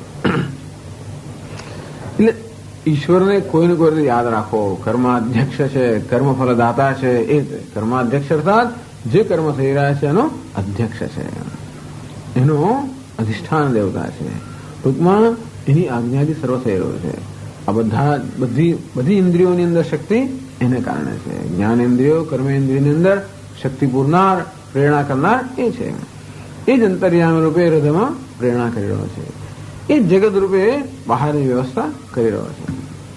જેટલા અંશે આપો મનમાં અનુસ્મરણ રહે એટલા અંશે આપોઆપ જ એ કર્મ ઈશ્વરને સમર્પિત થયું. બીજું શું સમર્પિત કરવાનું છે? ટૂંકમાં એ પણ ખરું કે કર્મ સ્વાર્થથી ન થતું હોય, પરંતુ ઈશ્વરને પ્રસન્ન કરવા માટે થતું હોય. ટૂંકમાં જે કર્મ થતું હોય ઈશ્વરની મૂલ્ય પ્રમાણે થતું હોય, જે વ્યવસ્થિત છે અને જેમ થવું જોઈએ એ પ્રમાણે થતું હોય, અને સાથે સાથે એના સ્મરણથી થતું હોય, તો એ ઈશ્વરને શરણાગતિ, ઈશ્વરને સમર્પિત થયું. ભગવાન ટૂંકમાં ઈચ્છે છે કે સર્વ કાળે મારું સ્મરણ કરે. સર્વેશુ કાલેશુ મામ અનુસ્મરણ. સર્વ કાળે મારું સ્મરણ કરે. આ રીતે સ્મરણ થાય. ઈશ્વર કર્મનો અધ્યક્ષ છે, અંગુરહ કરનાર છે, કર્મફલદાતા છે. આ તેનું સ્મરણ થાય. કારણ કે એ સ્મરણ એ હકીકતમાં બેસે છે. કામ કરતી વખતે રામ રામ રામ રામ રામ કરવું તો આપણે મનમાં બે વસ્તુ એક સાથે કરવી પડે. કર્મ વાંધો નથી થતું હતું, પણ નહીં તો એના પર ધ્યાન આપો કે આના પર ધ્યાન અપાય. જ્યારે કર્મ કરતી વખતે કર્માધ્યક્ષ તો હોય જ છે. એટલે કર્મ કરતી વખતે પણ કર્મનો અધ્યક્ષ ઈશ્વર છે, એનું ધ્યાન એ કર્મથી વિરોધી ધ્યાન નથી. ટૂંકમાં મનમાં બે ભિન્ન ભિન્ન વસ્તુનું ધ્યાન કરવું મુશ્કેલ છે. કંઈ કરતા હોઈએ ને જોડે જોડે પાઠ થતો હોય તો એક પેલામાં ધ્યાન રહે કે અમારે ક્યાં તો ભાઈ 2 વાર મીઠું ખાઈ જાય કે પેલો પાઠ થાય, એ ભૂલાઈ જાય કે આ થાય. પણ કર્મ કરતી વખતે કર્મની પ્રેરણા જ્યાંથી આવી રહી છે, જેના અનુગ્રહથી કર્મ થઈ રહ્યું છે, એનું ચિંતન અને કર્મ કરવું એ બે વિરોધી નથી. એ બે એક સાથે થઈ શકે. અને તેથી એ જ ઈશ્વરનું ચિંતન થાય. ટૂંકમાં કઈ વખતે કઈ રીતે ઈશ્વરનું ચિંતન કરવું, જેથી જે આપણે કરવાનું છે એમાં બાધા ના આવે અને સાથે સાથે એનું ચિંતન પણ થાય. એટલે ભગવાન તત્કુરુષ્વ મદર્પણમ. તેથી મયી અર્પિતમ યથા ભવતિ તથા કુરુષ્વ. એવી રીતે કર જેથી એ કર્મ મને અર્પિત થઈ જાય. મને એટલે કે ઈશ્વરને, સર્વાંતર્યામીને, સર્વ કર્માધ્યક્ષને, કર્મફલદાતાને, ઉપાદાન કારણને કેટલી રીતે એનું ચિંતન થઈ શકે. જે રીતે એનું ચિંતન થતું હોય રીતે ઈશ્વરને અર્પિત થાય. એટલે કહ્યું એ પ્રમાણે બધું જ આપણું સમગ્ર વ્યક્તિત્વ ધીમે ધીમે ધીમે ઈશ્વરની અંદર મળી જાય. આપણું કોઈ વ્યક્તિત્વ જ રહે નહીં એવું આપણે ગમતું નથી. આપણે તો વ્યક્તિત્વને જાળવી રાખવા માંગીએ છીએ, કારણ કે એમાં જ મારી સલામતી છે. મારું વ્યક્તિત્વ જતું રહેશે તો હું તો કઈ રહું જ નહીં, મારું નષ્ટ થઈ જઈશ. કારણ કે અહંકાર પ્રસાયેલી ખાસ પશ્ચિમના દેશોમાં આ બધી બહુ મુશ્કેલી છે કે આવું કેવું તમારું વેદાંત જીવ રહે જ નહીં અંદર, તો બધું બ્રહ્મ જ છે, હું બ્રહ્મ છું તો હું જતો રહ્યો, એવું ના ચાલે. મારો તો નાશ થઈ ગયો એવું ના ચાલે. એટલે એમને પેલું દ્વૈત, અદ્વૈત કેમ નથી ગમતું? પોતાનું લય થઈ જાય કે નાશ થઈ જાય એ નથી ગમતું. એટલે દ્વૈતમાં હું તો ચાલુ જ રહું. એટલે સાકરનો મને સ્વાદ માણવો છે, સાકર બની જવું નથી. એની પાસે આવું રહેલું છે. તો કે નહીં, એવો પણ એવા પ્રકારનું પણ કશું પાસે ટૂંકમાં એવી વસ્તુ પણ ભગવાનથી ન રાખવી, એવી પ્રકારની વસ્તુ જાળવી રાખવી, એટલું પોતાનું કરી રાખવું વગર એ પણ નહીં, કશું પોતાનું કરી રાખ્યું નથી. ટૂંકમાં વ્યક્તિત્વ પણ મારું નથી. આમ તો ઈશ્વર સિવાય કશું હે જ નહીં. આમ અલ્પ વસ્તુનો ત્યાગ કરવાથી પૂર્ણ વસ્તુ પ્રાપ્ત થાય. મત સંબંધિતત્વાત તવ એતદ અતિ સુલભમ. કૌંતે તને તો વાંધો જ નથી. ભગવાને કૌંતે કહે તો તમારો સંબંધ છે, તારે માળા કરવું સરળ છે. હવે આગળ કહે છે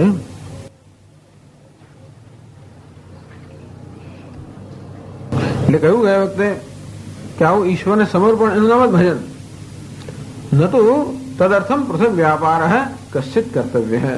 ટૂંકમાં ભગવાનનું ભજન કરવા માટે કોઈ બીજો વ્યાપાર કે બીજી બધી વ્યાપાર એટલે બીજી કોઈ પ્રવૃત્તિ ન કરે તો વાંધો નથી. માત્ર આ ઈશ્વરને કર્મ સમર્પિત થાય એ જ ભગવાનનું ભજન છે. એ સિવાય એટલે જે રોજના કર્મ કરતા હોય એ કર્મની અંદર કર્મ એ ભક્તિ નથી. એ કર્મ કરતા કરતા સમર્પણ જે થતું હોય એ સમર્પણની ભાવના એ જ ભગવાનનું ભજન છે. અંતેથી બીજું કશું ખાસ ન કરો તો ચાલે. તો તમે પૂજાપાઠ નહીં કરવાના તો પૂજાપાઠ શું કામ કરવાના? આ કરતા કરતા સમર્પણ કરતા હોય તો પૂજાપાઠ શું કરવાના? ન કરો ચાલશે. પણ આ કરતા કરતા સમર્પણ જરા અઘરું છે. પૂજાપાઠ કરતા કરતા ઈશ્વરનું સ્મરણ સરળ છે. અને તેથી આમ જગત સાથે વ્યવહાર કરતા હોઈએ ત્યાં પછી આપણે ભગવાન પર ધ્યાન રાખવા માટે બહુ પ્રયત્ન કરવો પડે. અને વ્યવહારની અંદર હંમેશા કંઈ ને કંઈ મુશ્કેલીઓ આવતી હોવાને કારણે આપણે ભૂલી જવાની શક્યતા વધારે છે. જ્યારે ભગવાનની પૂજા કરતા હોઈએ, પાઠ કરતા હોઈએ, એનું નામસ્મરણ કરતા હોઈએ ત્યારે બીજો કશો વિક્ષેપ ન હોવાને એટલે બહારથી તો વિક્ષેપ નથી. અંતેથી એ સમર્પણની ભાવના જળવાઈ રહે સારી રીતે. ટૂંકમાં બધા કર્મની અંદર સમર્પણની ભાવના જાળવવી સરળ નથી. એટલા માટે આપણે થોડાક એવા કર્મ કરીએ જ્યાં સમર્પણની ભાવના જાળવવી સરળ હોય. જેમ સાયકલ શીખતી હોય તો સીધું રોડ પર ના લઈ જાય પણ મેદાનમાં ફેરવ્યા કરે, પછી બરોબર બેલેન્સ આવે અને વિશ્વાસ આવે પછી જેમ રોડ પર આવે તેમ પહેલા સમર્પણની ભાવના આપણે બરોબર વ્યવસ્થિત કરીએ, એમાં કંઈક દ્રઢતા પ્રાપ્ત કરીએ. ક્યાં? તો કે સેવામાં, પૂજામાં, પાઠમાં, એની આવશ્યકતા છે જ. એ પણ ભક્તિ ક્યારે બને? એની પાછળ સમર્પણની ભાવના હોય કે ભગવાન નામ દે એટલે આપોઆપ મનમાં એક ભાવના જાગૃત થાય. અને તેથી ભાવના જાગૃત થાય સંસ્કારને કારણે. અને એ ભક્તિભાવ અને સમર્પણની ભાવના જાળવવી સરળ હોવાને કારણે એ કર્મ થવા જોઈએ. એ શું થાય છે? ટ્રેનિંગ, એ કેળવણી છે. એટલે સ્વામીજી મહારાજ કહે કે એના નાનકડા પૂજા રૂમમાંથી બહાર આવીને જગતના પૂજા રૂમમાં પ્રવેશ કર્યો. ટૂંકમાં સવારે નાનકડા પૂજા રૂમની અંદર આપણે બધું કરીએ શેના માટે? આપણી પૂજા કાયમ રહે. પછી આ વિશ્વ જે છે એ મોટી પૂજા રૂમ છે, આવી ભાવના છે. તો એટલા માટે એ જે છે એ તો ભક્તિ છે જ. એની અને સમર્પણની ભાવના જાળવવી એમાં સરળ હોવાને કારણે એ કર્મ કરવા જોઈએ જેટલા બનેલા કરવા જોઈએ. શ્રવણમ, કીર્તનમ, સ્મરણમ, પાદસેવનમ, અર્ચનમ, વંદનમ, દાસ્યમ, બધી વસ્તુઓ જે છે જે આપણી રુચિને અનુકૂળ હોય એ તો કરવું જ જોઈએ. કારણ કે એનાથી ભાવના દ્રઢ થતી હોય છે. અને પછી એ દ્રઢ થયેલી ભાવના આપણે આપણા કાર્યની અંદર ધીમે ધીમે અભિવ્યક્ત કરી શકીએ. એમ કરતા કરતા એ ભાવના સમગ્ર રીતે આપણા વ્યક્તિત્વમાં પ્રસરી જાય. પછી કંઈ વિશિષ્ટ વ્યાપાર કરવાની જરૂર ના પડે, ત્યાં સુધી કરવો પડે. તો હવે આગળ કહે છે કે આ પ્રકારના કહે છે શંકરાચાર્યજી 28મા શ્લોકની પહેલા 241મા પાના પર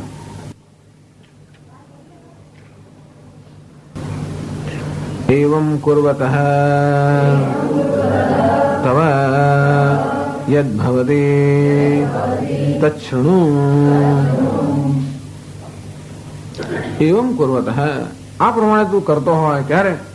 તવ યદ ભવતી, તો શું થાય? અર્થાત આ પ્રકારે ભગવાનના ભજનનું શું ફળ પ્રાપ્ત થાય?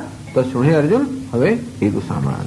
એટલે 28મા શ્લોકમાં ભગવાન આ પ્રકારના ભજનનું જે ફળ છે એ કહે છે. શુભાશુભ ફલૈરેવં મોક્ષ્યસે કર્મ બંધનૈઃ સંન્યાસ યોગ યુક્તાત્મા વિમુક્તો મામુપૈષ્યસે.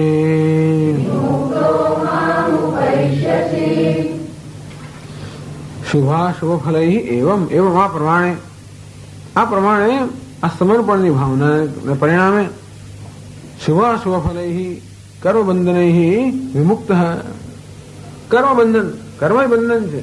શુભ અને અશુભ ફળ આપનારા જે કર્મ છે એ બંધનરૂપ જે કર્મ છે એમાંથી વિમુક્ત તો મુક્ત થઈ જશે. કેવો તો સંન્યાસ યોગ યુક્તાત્મા. આ સંન્યાસ યોગ વડે યુક્ત થયેલો અર્થાત સંન્યાસ યોગ ધરાવનારો એવું હતું તારું અંતઃકરણ જેમાં આ સંન્યાસ યોગ છે એવું હતું. આ બધા કર્મથી મુક્ત થઈ જશે. તો શું મામ ઉપૈષ્યસી, હે અર્જુન તું મને પ્રાપ્ત કરશે. બધા ફળ ભગવાન આ ફળ આપે છે, મને પ્રાપ્ત કરશે. પછી મને હંમેશા આ પ્રકારનું ફળ હંમેશા ભગવાન બતાવતા હોય છે. એ તો વિમુક્ત નહીં, જન્મ મૃત્યુ જરા દુઃખ વિમુક્ત મામ ઉપૈષ્યસી, વારંવાર મને પ્રાપ્ત કરશે, મને પ્રાપ્ત કરશે. તેવું શંકરાચાર્ય સમજાવે છે ભાષ્યમાં. શુભાશુભ ફલૈ એવં શુભાશુભે ઇષ્ટાનિષ્ટે ફલે યેષાં તાની શુભાશુભ ફલાની કર્માણિ તૈઃ શુભાશુભ ફલૈ કર્મબંધનૈઃ કર્માણિ એવ બંધનાની તૈઃ કર્મબંધનૈઃ એવં મત્સમર્પણં કુર્વન્ મોક્ષસે. શુભાશુભ ફલૈ આ કર્મનું વિશેષણ છે. શુભાશુભે શુભ અને અશુભ, શુભ ઇષ્ટ અને અનિષ્ટ. ટૂંકમાં કર્મ જે છે એ જે કર્મ કરતા હોય એ કર્મ આપણને બેમાંથી એક પ્રકારનું ફળ પ્રાપ્ત કરાવે. ક્યાં તો શુભ ફળ કે અશુભ ફળ. શુભ એટલે ઇષ્ટ, આપણે ઈચ્છિત ફળ, ટૂંકમાં આપણે ખુશ કરે એ પ્રકારનું ફળ મળે, અથવા આપણે નાખુશ કરે એવું ફળ મળે. બસ બે જ પ્રકારના ફળ મળે. ક્યાં તો આપણે કર્મને પરિણામે ફળ જે મળે છે ખુશ થઈએ અથવા તો નાખુશ થઈએ. તો કશું ના થાય તો એવું પણ કહેવાય. એટલે કશું ના થયું, કશુંક તો થાય. એમ કર્મનું ફળ આવે ને કશુંક તો થાય, એમ નાખુશ થાય. તો ટૂંકમાં સારું ના થયો નાખુશ થયો કહેવાય. ખુશ ના થાય એનો તો શું થયો, નાખુશ થયો. એટલે કર્મનું ફળ વડે કશુંક તો થાય જ, કંઈક તો અંદરથી, કારણ કે કંઈક તો અપેક્ષા હોય. કર્મ કરીએ એટલે કશીક તો અંદરથી નાની નાની અપેક્ષા હોય, અને અપેક્ષા પૂરી થાય તો ખુશી થઈએ, અને પૂરી ના થાય તો આપણે જો અપેક્ષા વગર કર્મ કર્યું તો કશું ના થાય. પણ હંમેશા કઈ ને કઈ પ્રકારની અપેક્ષા એટલે ગણતરી, ટૂંકમાં કઈ ને કઈ પ્રકારની ગણતરીથી કર્મ કરવામાં આવતો હોય છે. આપણે ગણતરી વગર કશું કરીએ જ નહીં, હાથે હલાવીએ નહીં. શા માટે હલાવીએ? શું કામ મુકમ્મર વાળું કશું શા માટે કરવું? એની પાસે કશો હેતુ હતો જ કરીને તો ના જ કરીને. એમાં કઈ ખોટું નથી, ખરું નથી, આવું છે. આમાંથી મુક્ત થવું એ આ વસ્તુ જ બંધન છે. પણ છે બંધન કેમ વ્યક્ત થાય છે? હંમેશા કશું ને કશું પામવાની અંદરની પેલી ઈચ્છા રહી જ જતી હોય છે. કઈ ને કઈ પ્રકારનો લાભ આમાંથી મળે, અને બહાર ના વ્યક્ત કરતો અંદરથી અપેક્ષા રાખતા હોઈએ. કોઈ સ્થૂળ લાભ ના હોય તો સૂક્ષ્મ લાભની અપેક્ષા રાખતા હોઈએ. આ લોકમાં લાભ ના પરલોકમાં અપેક્ષા રાખતા હોઈએ. કઈ ને કઈ અપેક્ષા રાખતા હોઈએ. આમ આપણું મન હંમેશા કશી ને કશી ગણતરી કરતું હોવાને કારણે આ બધું જોવા જેવું છે, મનને તપાસવા જેવું છે. ટૂંકમાં આપણે મનનો પરિચય મેળવવાનો બહુ જરૂર છે.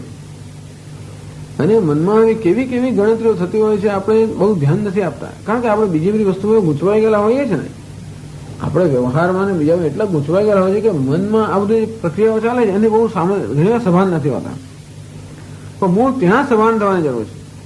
આપણે દુનિયા પ્રત્યે એટલા સભાન છે ને ત્યાં બધી ગોઠવણીઓમાં એટલા બધા અંદર લાગી ગયેલા છે કે મનની અંદર જ્યાં થઈ રહી છે પ્રક્રિયાઓની સભાન નથી. પણ એનાથી સભાન થવાની જરૂર છે. કેવી મન ગણતરી કરતું હોય, કેવી અપેક્ષાઓ રાખતું હોય છે, અને એવું હોવાને કારણે જરૂર એ કર્મ બંધન કરનારું નીવડે છે. કારણ કે અપેક્ષા ક્યાં તો પૂરી થાય કે ના થાય, એવું તો છે જ. ત્રણ વસ્તુ છે નહીં, ત્રીજી નથી. અપેક્ષા પૂરી થાય કે ના થાય. અપેક્ષા રાખી હતી અને પૂરી થઈ એટલે મને આનંદ આવવાનો, હર્ષ થવાનો જ. અપેક્ષા પૂરી થઈ. અપેક્ષા કેમ હતી? કંઈક ઉણપ હતી એટલા માટે. અને અપેક્ષા પૂરી થઈ, મારી ઉણપ પૂરી થઈ, ચાલો મને જરા કંઈક વધારે સારું થયું, વધારે સુખી થયો, વધારે સમૃદ્ધ થયો, વધારે કંઈક મારું માન વધ્યું, વધારે કીર્તિ, કંઈક બધું પ્રાપ્ત થયું જે મને જોઈતું હતું. ટૂંકમાં જે વસ્તુની મને ઉણપ ચાલતી હતી એ મને કશુંક મળ્યું એટલા માટે મને હર્ષ થયો. બસ આ બંધન. કોઈ પણ વસ્તુ મારા પર કશોય પ્રભાવ ઉત્પન્ન કરે, સમજવું કે હું બંધાયો. કશોય પ્રભાવ, હું તો હર્ષ જન્મ આવે તો પણ એને જન્મ આવ્યો માટે હું બંધનમાં છું. એના પ્રભાવમાં આવી ગયો ને, કશાના પ્રભાવમાં આવે એવું એનો અર્થ છે કે આપણે પરતંત્ર છીએ. એટલે આ પરતંત્રતા બતાવે છે. અને આપણે દુઃખી કરે તો પરતંત્ર છે જ, પણ સુખી કરે તોય પરતંત્ર છે. કારણ કે મારું સુખ ફરી મારે સુખી તો શું કરું, પછી એવું શું કરવું પડે. ફરી મારે સુખી થવું હોય તો વળી પાછું એ પ્રકારનું પરિણામ ઉત્પન્ન કરવું પડે તો સુખી થવું. અને પછી ઉત્પન્ન થાય વળી સુખી થવું, પછી ધીમે ધીમે ધીમે વ્યસન થઈ જાય. અને ન થાય તો દુઃખી થવું. ટૂંકમાં સુબાહને કારણે કશાક નિમિત્તથી આપણે સુખ જન્મે, આપણું સુખ નૈમિત્તિક હોય અથવા કોઈ નિમિત્તમાંથી જન્મેલું હોય, આપણા સિવાયની બીજી કશી વસ્તુમાં જન્મેલું હોય, એ શું બતાવે છે? બંધન બતાવે. હું કર્યું તો પછી તો આપણે તો ક્યાં રહી, તો આપણું જીવન એનાથી ભરપૂર જ છે ને. આપણું સુખ શેમાં આવે? દીકરામાંથી, દીકરીમાંથી, ફલાણામાંથી, ઢીકણામાંથી, એમાંથી આવતું હોય. એમાં આપણે કંઈ ખરું ખોટું જોતા જ નથી. પરંતુ આ બધાની પાછળ પેલી પરતંત્રતા રહેલી છે, પરવશતા રહેલી છે. અને કેમ આપણને આવો સંઘર્ષ થાય? કારણ કે પછી એ સુખ આપવાની જે અપેક્ષા રાખીને ન આપે એટલે પછી આપણને દુઃખ થાય, ક્રોધ આવે, પછી ક્રોધ વ્યક્ત થતો હોય.